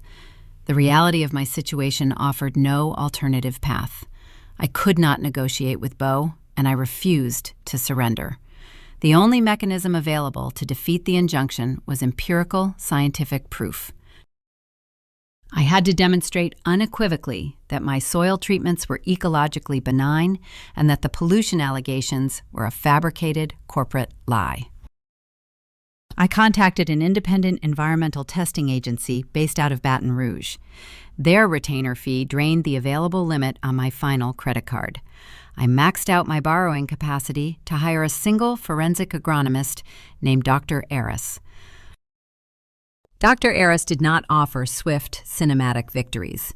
He offered a grueling, methodical process governed by rigid scientific protocols. The The federal court required continuous longitudinal data, meaning a single test was insufficient. We had to collect deep core soil samples from multiple distinct elevations across the lower orchard, tracking the groundwater runoff patterns over a period of 3 months. The testing phase coincided with a brutal late autumn weather pattern in the Mississippi Delta. The sky remained a bruised slate gray, pouring freezing, relentless rain for weeks. I spent my days trudging through thick, knee-deep mud, dragging heavy auger equipment alongside the agronomist. We extracted dense columns of wet clay and loam, labeling vials with numb, trembling fingers. The physical labor was agonizing. My boots constantly leaked, my denim overalls stayed permanently damp, and a persistent cold settled deep into my bones. I watched the unharvested pecans rot beneath the trees, the dark husks sinking into the mud, dissolving my seasonal revenue before my eyes. The sight generated a sickening feeling of inadequacy. I questioned my resilience, wondering if my stubborn pride was leading my family toward absolute financial ruin. I worried that my determination to fight a millionaire developer was a profound miscalculation.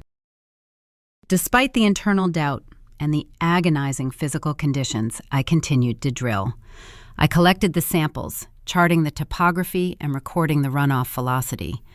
I spent my evenings apologizing to Wyatt, trying to mend the fractures caused by the financial stress. We slowly rebuilt our solidarity, acknowledging that the legal siege was designed to divide us.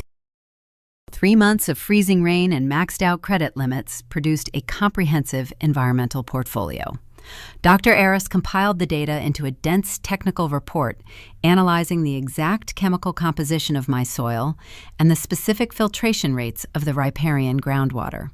The empirical evidence was secured, but the cost was staggering. I was standing on the absolute edge of a financial precipice.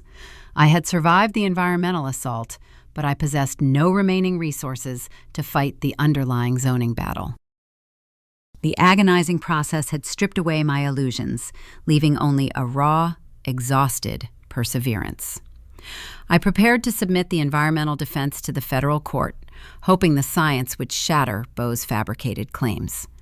Before I could file the paperwork, the fragile perimeter of my life was breached by a sudden, unexpected arrival. A vehicle pulled into the muddy driveway of the orchard, carrying a visitor seeking a confrontation I thought I had permanently avoided. The steady, freezing drizzle of the Mississippi winter continued to fall, tapping a relentless rhythm against the glass panes of the greenhouse. I stood near the utility sink, running hot water over my numb hands, trying to scrub away the stubborn, dark clay left behind by the morning soil extraction. My boots were caked in heavy mud, and my denim overalls felt damp and heavy. The grueling process of compiling the environmental defense against Beau Calhoun's federal lawsuit had drained my physical and emotional reserves, leaving me operating on pure adrenaline and caffeine. The sound of tires crunching over the gravel driveway broke the monotonous hum of the ventilation fans. The noise was slow and hesitant, unlike the aggressive, rapid arrival of a process server or a municipal courier. I turned off the faucet and grabbed a rough paper towel, wiping my hands as I walked toward the entrance. A familiar dark gray sedan was parked near the edge of the dormant pecan trees. The driver's side door opened and my father stepped out into the freezing rain. I stopped in the doorway, the damp air chilling my face. I had not spoken a single word to Richard since Judge Beaumont Mercer confronted him in the hallway of the reception venue. He had remained entirely absent during the brutal 3 months I spent fighting the environmental injunction. I expected him to stay away permanently, insulated within the historic district, clinging to the fragile social standing he prized above his own daughter. Richard did not look like a man commanding a social empire. The confident, authoritative posture of the veteran real estate appraiser was entirely gone. He looked shrunken and incredibly frail. The expensive charcoal suit he usually favored was replaced by a worn corduroy jacket that hung loosely over his shoulders.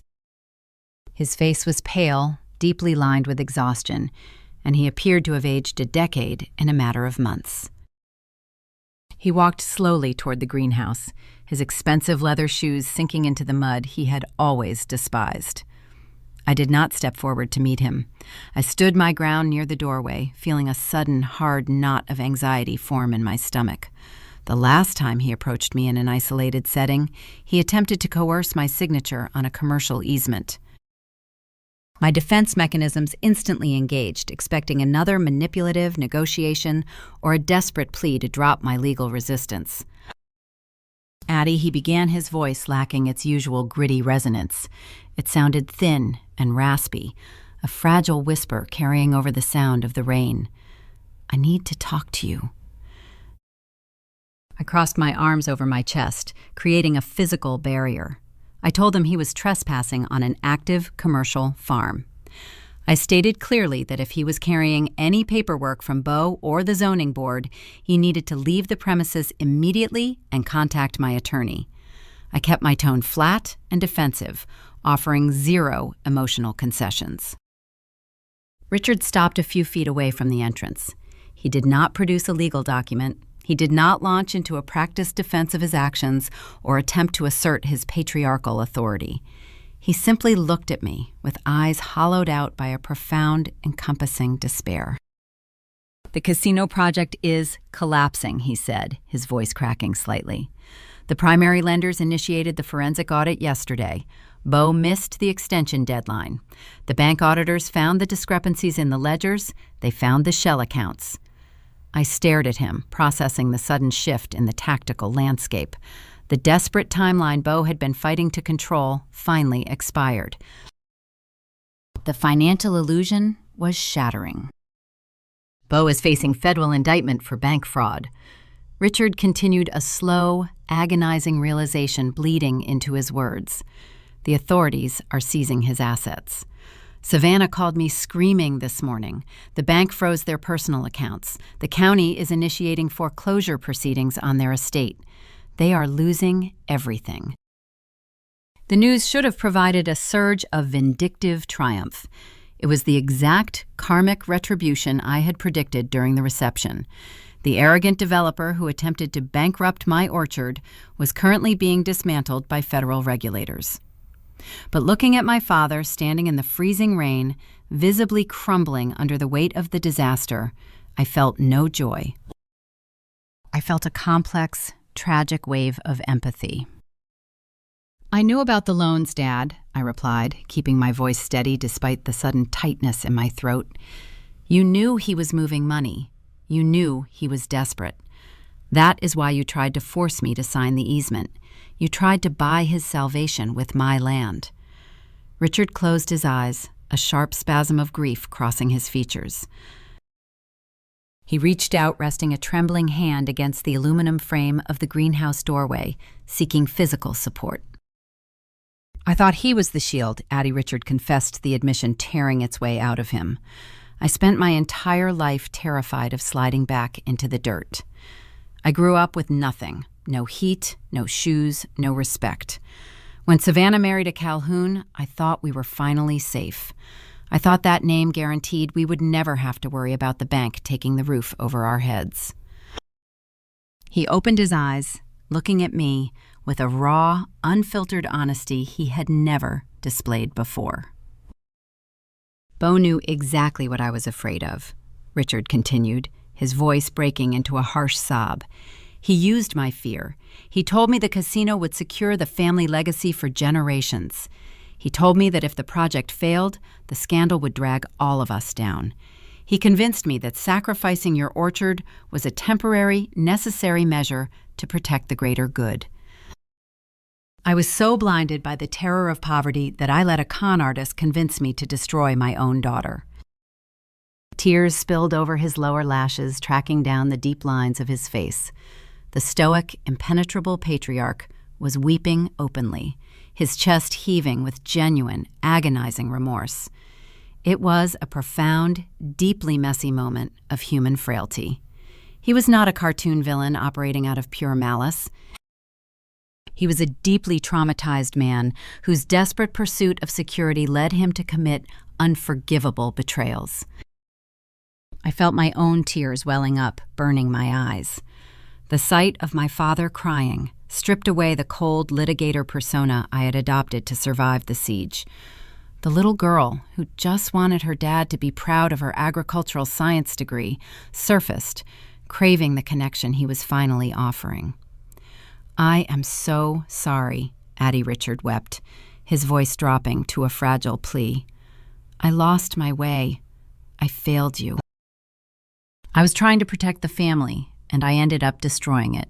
Please, I just want to fix this." The emotional pull was incredibly powerful. A deeply ingrained biological instinct urged me to step forward, wrap my arms around his shaking shoulders, and offer absolute forgiveness. I wanted to tell him everything would be okay, to rebuild the fractured foundation and welcome him back into my life. But I looked past him at the rows of dormant pecan trees. I thought about the grueling months spent extracting soil cores in the freezing rain, fighting a federal injunction designed to bankrupt me. I thought about the sheer terror of staring at maxed-out credit card statements, wondering if I would lose the land I had resurrected with my own hands. My father had actively participated in that nightmare. He had prioritized the Calhoun illusion over my empirical reality. I let the tears fall, wiping them away with the back of my muddy glove. I looked at him, feeling a tragic, heavy sorrow that defied any simple resolution. "I understand why you did it, Dad," I said, my voice trembling but refusing to waver from the truth. "I understand the fear. I know how much the poverty hurt you. But understanding your trauma does not excuse you for using me to cure it." Richard flinched the words, striking him with undeniable force. "You looked at my farm and you saw a resource you could extract to save Savannah." I continued the painful clarity, anchoring my stance. "You looked at my wedding and you saw leverage. You cannot fix that with an apology. You chose the illusion over me." Richard slowly lowered his hand from the doorway frame. He did not argue. He did not attempt to justify his actions or demand absolution. He recognized that the boundary I had drawn was impenetrable. He nodded once, a slow, agonizing acceptance of the consequences he had engineered. He turned away and walked back to his car, his posture defeated, his gait slow and heavy. I watched his sedan reverse down the gravel driveway, disappearing into the gray mist of the Delta rain. The confrontation provided no triumphant closure. It left a hollow, echoing ache in my chest. I had successfully defended my perimeter and secured my independence, but the victory required severing the deepest familial ties I possessed. I walked back into the greenhouse, the steady hum of the ventilation fans filling the silence. The emotional wreckage was profound, but the practical reality of my situation remained unresolved. Bo Calhoun was facing a federal indictment, but his environmental injunction against my orchard was still active in the municipal courts. A cornered, desperate developer is infinitely more dangerous than a confident one. I knew Bo would not simply surrender his remaining leverage. He would attempt to weaponize the ongoing lawsuit dragging my property into the center of his collapsing empire. I needed to act swiftly, executing a final tactical maneuver to completely eradicate his legal standing before his ruin infected my land. My father, driving away into the freezing Mississippi rain, offered a profound emotional closure, but it did not dismantle the legal trap still threatening my farm. Bo Calhoun was cornered by bank auditors and facing a federal indictment for his initial casino loans. Yet his environmental injunction against my orchard remained active. A desperate developer with nothing left to lose is infinitely more dangerous than a confident one. I knew Bo would not simply drop the lawsuit. He was holding on to my riparian water rights like a life raft, hoping to leverage the litigation to extract a final settlement and save himself from total ruin. I sat at my kitchen table surrounded by Dr. Addison and his dense environmental soil reports. The science unequivocally proved my pecan orchard was clean and the pollution claims were fabricated. But presenting scientific truth in a civil courtroom could still take months of expensive litigation. I needed a swifter mechanism to break his grip. Wyatt returned home from his shift at the commercial shipping docks, carrying 2 cups of dark roast coffee and a worn leather briefcase that did not belong to him. He set the briefcase on the kitchen table, pushing aside my stack of credit card statements. Wyatt explained that surviving a corporate siege required fighting on multiple fronts. My soil science was flawless, but Beau was not attacking me with agriculture. He was attacking me with finance. Wyatt introduced me to a colleague named Julian. Julian was a senior maritime logistics auditor who spent his days tracking phantom cargo and untangling complex embezzlement schemes hidden within international shipping manifests. He was a quiet, analytical man who viewed the world entirely through the lens of verified ledgers and bank routing numbers.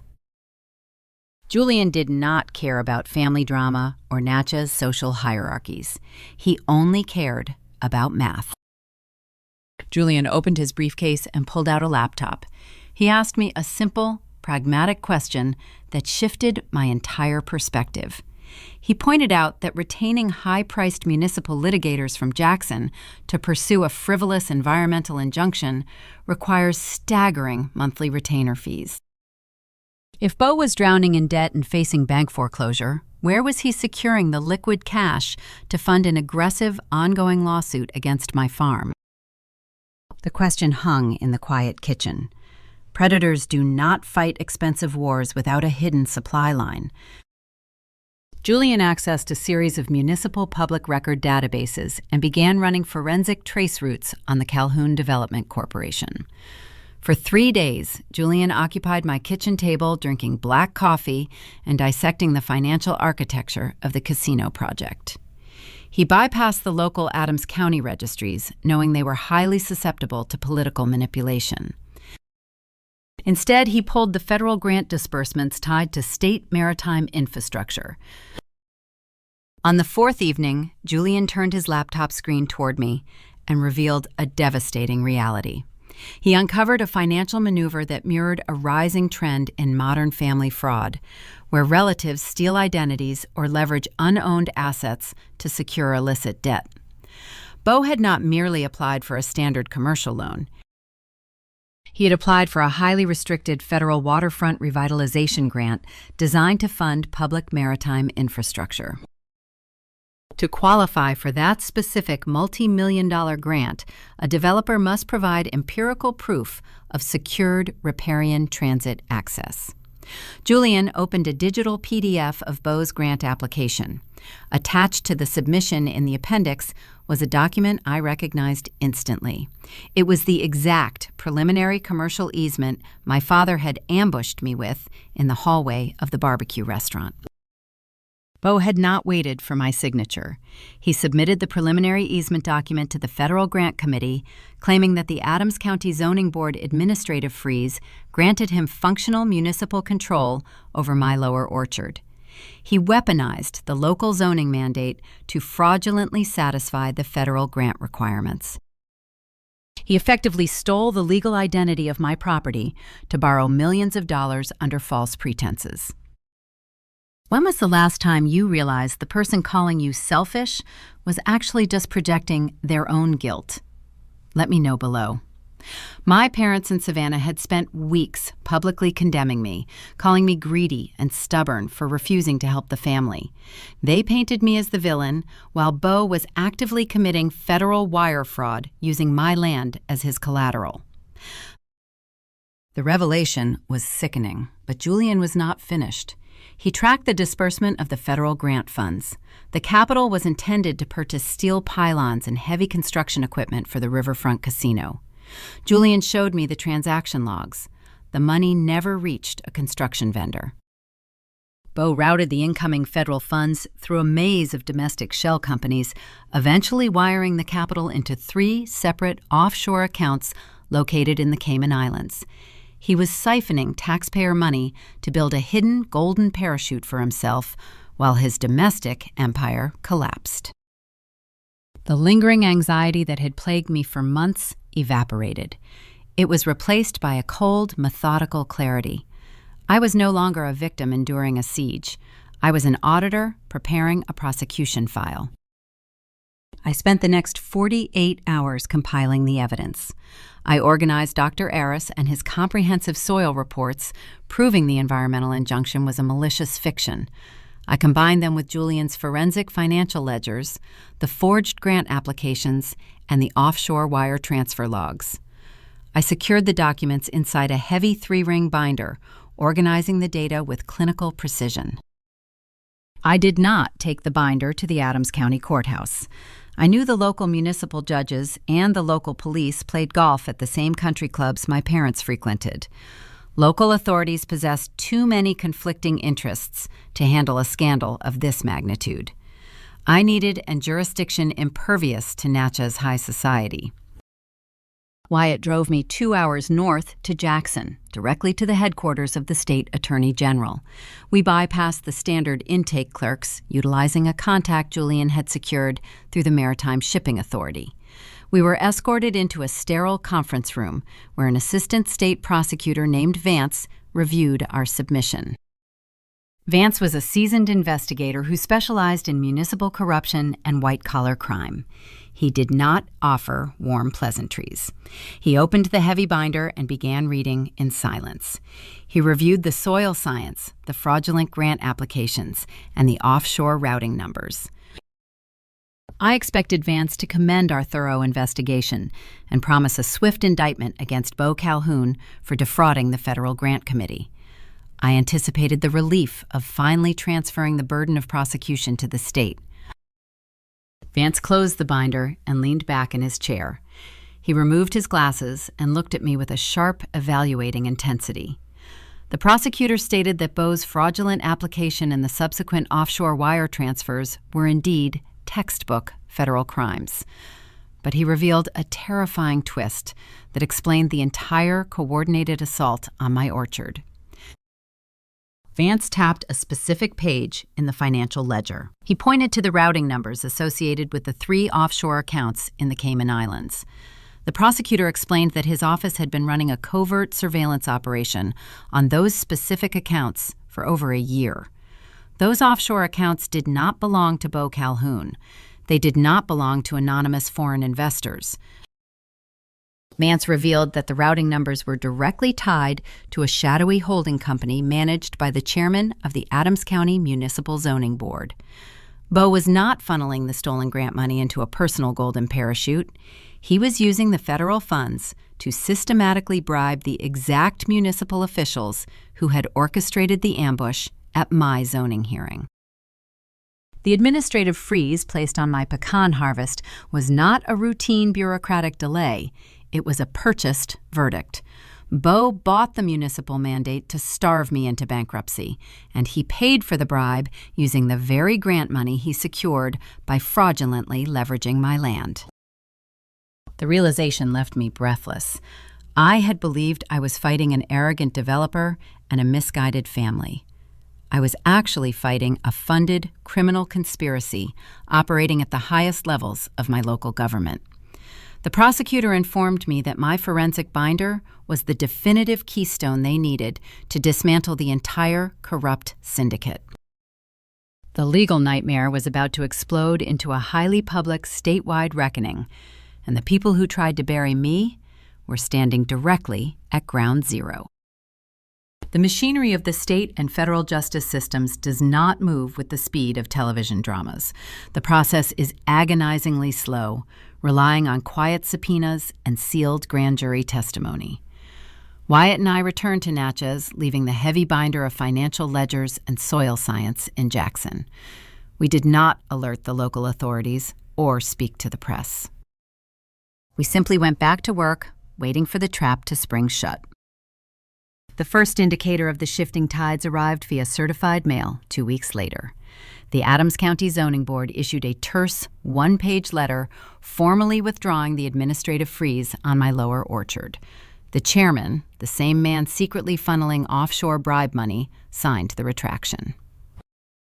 He was clearly attempting to cover his tracks, hoping that releasing my land might stop my legal inquiries.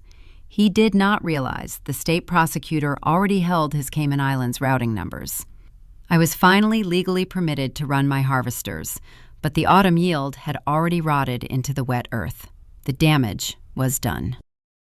3 months dragged by, bringing the humid thaw of early spring to the Mississippi River.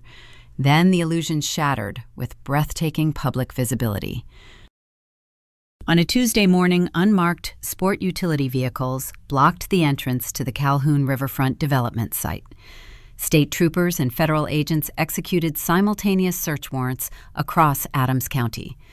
They did not extend quiet professional courtesy to the local elite. They walked straight into the historic country club during a breakfast service and escorted Beauregard Calhoun out the front doors in handcuffs. The indictment was brutal and exhaustive. The state charged Beau with multiple counts of municipal fraud, wire fraud, and bribing a public official. The zoning board chairman was arrested hours later, attempting to board a flight out of Baton Rouge. The local news networks broadcast the footage on a continuous loop. The golden boy of Natchez high society looked pale and disoriented, wearing a wrinkled dress shirt as deputies placed him into the back of a transport vehicle. The casino project, the supposed crown jewel of the local economy, was seized by federal regulators and padlocked behind chain-link fencing. The structural collapse of the Calhoun Empire dragged my sister down into a reality she was fundamentally unequipped to survive. Savannah had built her entire worldview around entitlement and inherited privilege. When the federal government froze Beau's personal assets, she discovered that her sprawling estate and her luxury vehicles were all collateralized debt. The bank initiated immediate foreclosure. Savannah was forced to vacate her pristine mansion, carrying only the clothes that fit into her luggage. Having never acquired a college degree or held a paying job, she possessed zero leverage in the professional market. She moved into a cramped 2-bedroom apartment situated above a noisy commercial laundromat on the edge of town. To afford her basic utilities, the former Southern belle was forced to accept a minimum wage retail position at a small clothing boutique on Main Street. The boutique catered to the exact social circle Savannah used to dominate. She spent her days steaming blouses and operating a cash register, forced to assist the same women who used to attend her garden parties. The local gossips did not offer her pity. They browsed the clearance racks and whispered cruel observations, while Savannah stood behind the counter swallowing her pride just to earn a paycheck. My parents did not escape the blast radius. Richard and Beatrice had treated Beau's wealth as a permanent shield against the poverty of my father's childhood. In their desperate eagerness to bind our family to the Calhoun legacy, they made a fatal financial error. 2 years earlier, when Beau first pitched the casino project, he required seed capital to secure his initial municipal permits. My father, eager to prove his worth to his wealthy son-in-law, secretly co-signed several high-interest commercial loans using his own assets as collateral. Richard assumed the casino was a guaranteed success. He never imagined the federal government would seize the development and freeze the accounts. When Beau defaulted on the loans, the creditors pivoted their focus directly onto the co-signers. The banks demanded immediate repayment of the commercial debt. My parents lacked the liquid cash to satisfy the staggering balances. The financial ruin Richard had spent 40 years running from finally caught him. To avoid declaring total bankruptcy, my parents were forced to liquidate their most prized possession. They listed their historic antebellum estate in the Natchez Garden District for a rapid cash sale. The process was incredibly painful and highly public. Estate liquidators descended on their home, cataloging the antique furniture, the silver sets, and the imported rugs Beatrice had spent decades collecting. Neighbors drove past the property slowly, watching the removal trucks haul away the physical evidence of their social standing. Richard and Beatrice relocated to a modest rental property on the outskirts of the county, shedding their elite status overnight. The community they had sacrificed me to impress turned their backs, offering nothing but polite, dismissive nods at the grocery store. The final piece of the collapse arrived a few weeks later. wrapping the entire ordeal in a layer of profound poetic justice. The federal government, seeking to recoup the stolen taxpayer funds, organized a swift public auction to sell off the seized assets of the Calhoun Development Corporation. The prime piece of real estate was the landlocked parcel bordering my lower orchard, the very dirt Beau intended to use for his casino. Wyatt and I attended the auction held on the steps of the Adams County Courthouse. We did not go as spectators. During the 3 months we spent waiting for the indictments, I had worked with my agricultural network to secure a specific federally backed rural expansion grant designed for female farmers rehabilitating blighted riparian zones. Because the casino land was steeped in a high-profile fraud scandal, local commercial developers refused to touch it, fearing hidden environmental liabilities. The bidding pool was empty. When the auctioneer called for the opening offer, Wyatt raised his hand. We purchased the land for a fraction of its assessed value, utilizing the agricultural grant. The twist of fate was sharp and undeniable.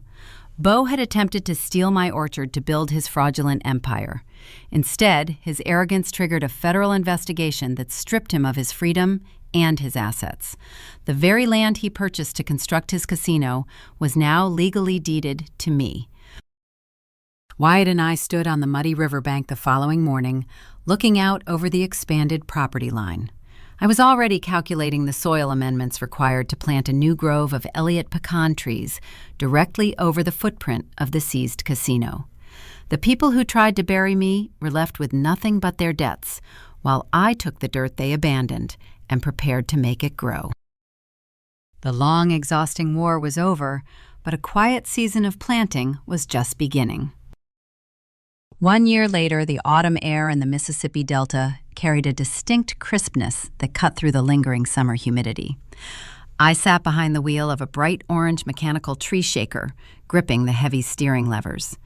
The diesel engine idled with a deep, rhythmic vibration that resonated through the soles of my boots. I aligned the rubber-padded hydraulic arms around the trunk of a mature Elliott pecan tree and engaged the throttle. The machine clamped down and delivered a rapid, intense vibration. A cascade of dark brown nuts rained down onto the collection tarps spread across the damp earth, sounding like a sudden, heavy hailstorm. I disengaged the shaker and exhaled, watching the dust settle in the golden afternoon light. This was the harvest I had been denied 12 months ago.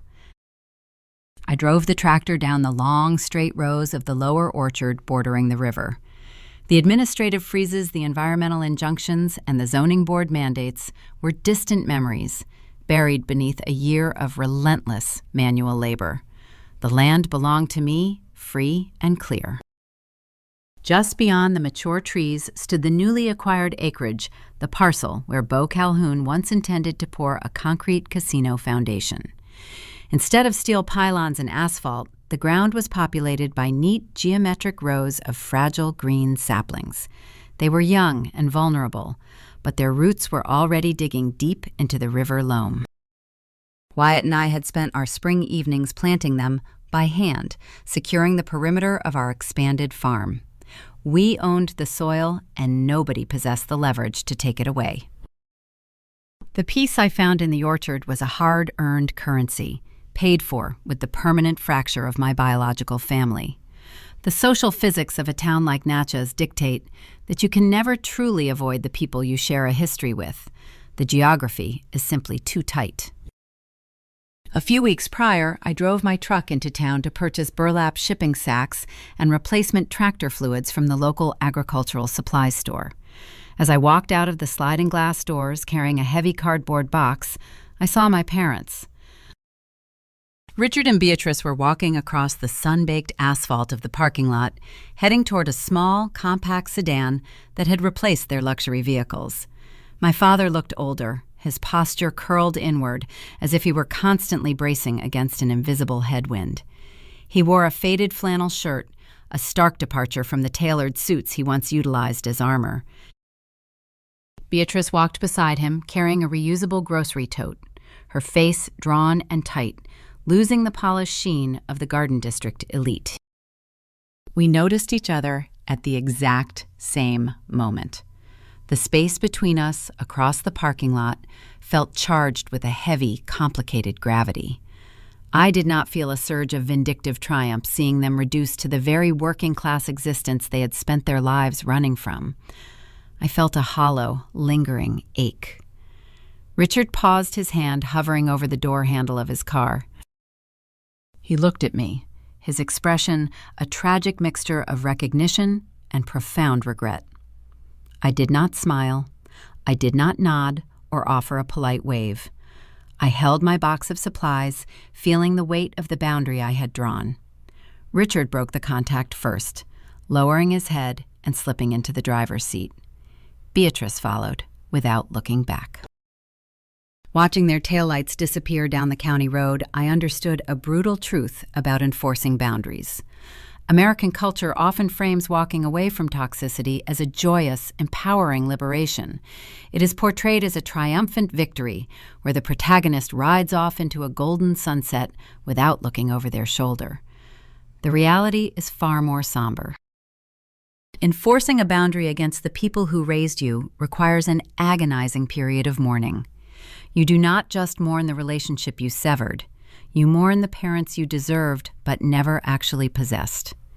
You grieve the realization that they were incapable of loving you more than they loved their own fears and illusions. I drove my supplies back to the riverfront, unloading the burlap sacks into the main storage barn. Wyatt was waiting near the sorting conveyor belt, his hands smeared with grease from repairing a jammed sorting gear. He wiped his face with a rag, leaving a dark streak across his cheek, and offered me a bright, genuine smile. He did not need to ask about the trip into town. He could read the lingering tension in my shoulders.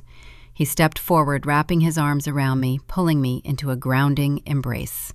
The smell of diesel oil and roasted coffee wrapped around me, anchoring me to the life we were building together. Later that afternoon, Judge Beaumont Mercer drove his pristine vintage truck down the gravel path. He visited the farm once a month usually, requesting a few pounds of fresh pecans or bringing cuttings from his historic live oaks for me to inspect. He stepped out of his vehicle, leaning on his hickory walking stick, projecting the same unyielding dignity he carried down the aisle on my wedding day. He observed the heavy mounds of harvested pecans gathered on the drying racks. He tipped his hat, offering a quiet statement of profound pride. The biological family I lost was systematically replaced by the family I chose. I surrounded myself with people who valued integrity over optics and empirical truth over social posturing. As the sun began to dip below the Louisiana side of the Mississippi River, casting long purple shadows across the orchard, I walked down to the muddy bank. The water flowed past, dark and relentless, carrying the weight of half a continent toward the Gulf. I crouched down and dug my bare hands into the damp earth. The dirt was cold and rich, smelling of deep organic decay and new life. For 30 years, I had allowed my family to dictate my worth. I had contorted myself to fit their fragile narratives, believing that compliance was the only currency that could purchase their affection. I nearly handed over my livelihood to save a sister who despised my independence and a father who traded my loyalty for a country club membership. Standing up and wiping the dark mud from my palms, I realized the ultimate lesson of the past year. Holding the key to your own gate is a heavy responsibility. Sometimes, locking that gate means you have to sit in the quiet alone, listening to the silence left behind by the people who refused to respect your ground. The quiet can be terrifying at first. It forces you to confront the empty spaces where their endless demands and manipulations used to live. But as the seasons change and the roots dig deeper, the silence transforms into something else entirely. It becomes peace. The battles were fought, the legal threats were eradicated, and the illusions were shattered. I looked out over the hundreds of thriving trees bearing the fruit of my own resilience. I was alone, but I was not lonely. The soil beneath my feet was finally my own, and for the first time in my life, I knew exactly how to make it grow. The evening wind off the Mississippi River cooled the sweat on my neck as I walked back up the dirt path toward the farmhouse. I looked at the lights glowing in the kitchen windows where Wyatt was preparing dinner. The journey from that initial, devastating phone call to this quiet autumn evening taught me a few brutal but necessary truths about the architecture of a human life. The ordeal reshaped my understanding of loyalty and survival in ways I never anticipated.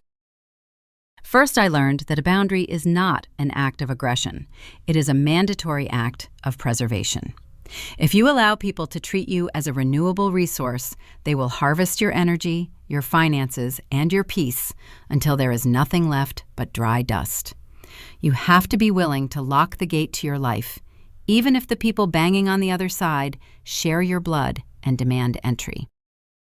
Protecting your perimeter is the only way to ensure your own survival.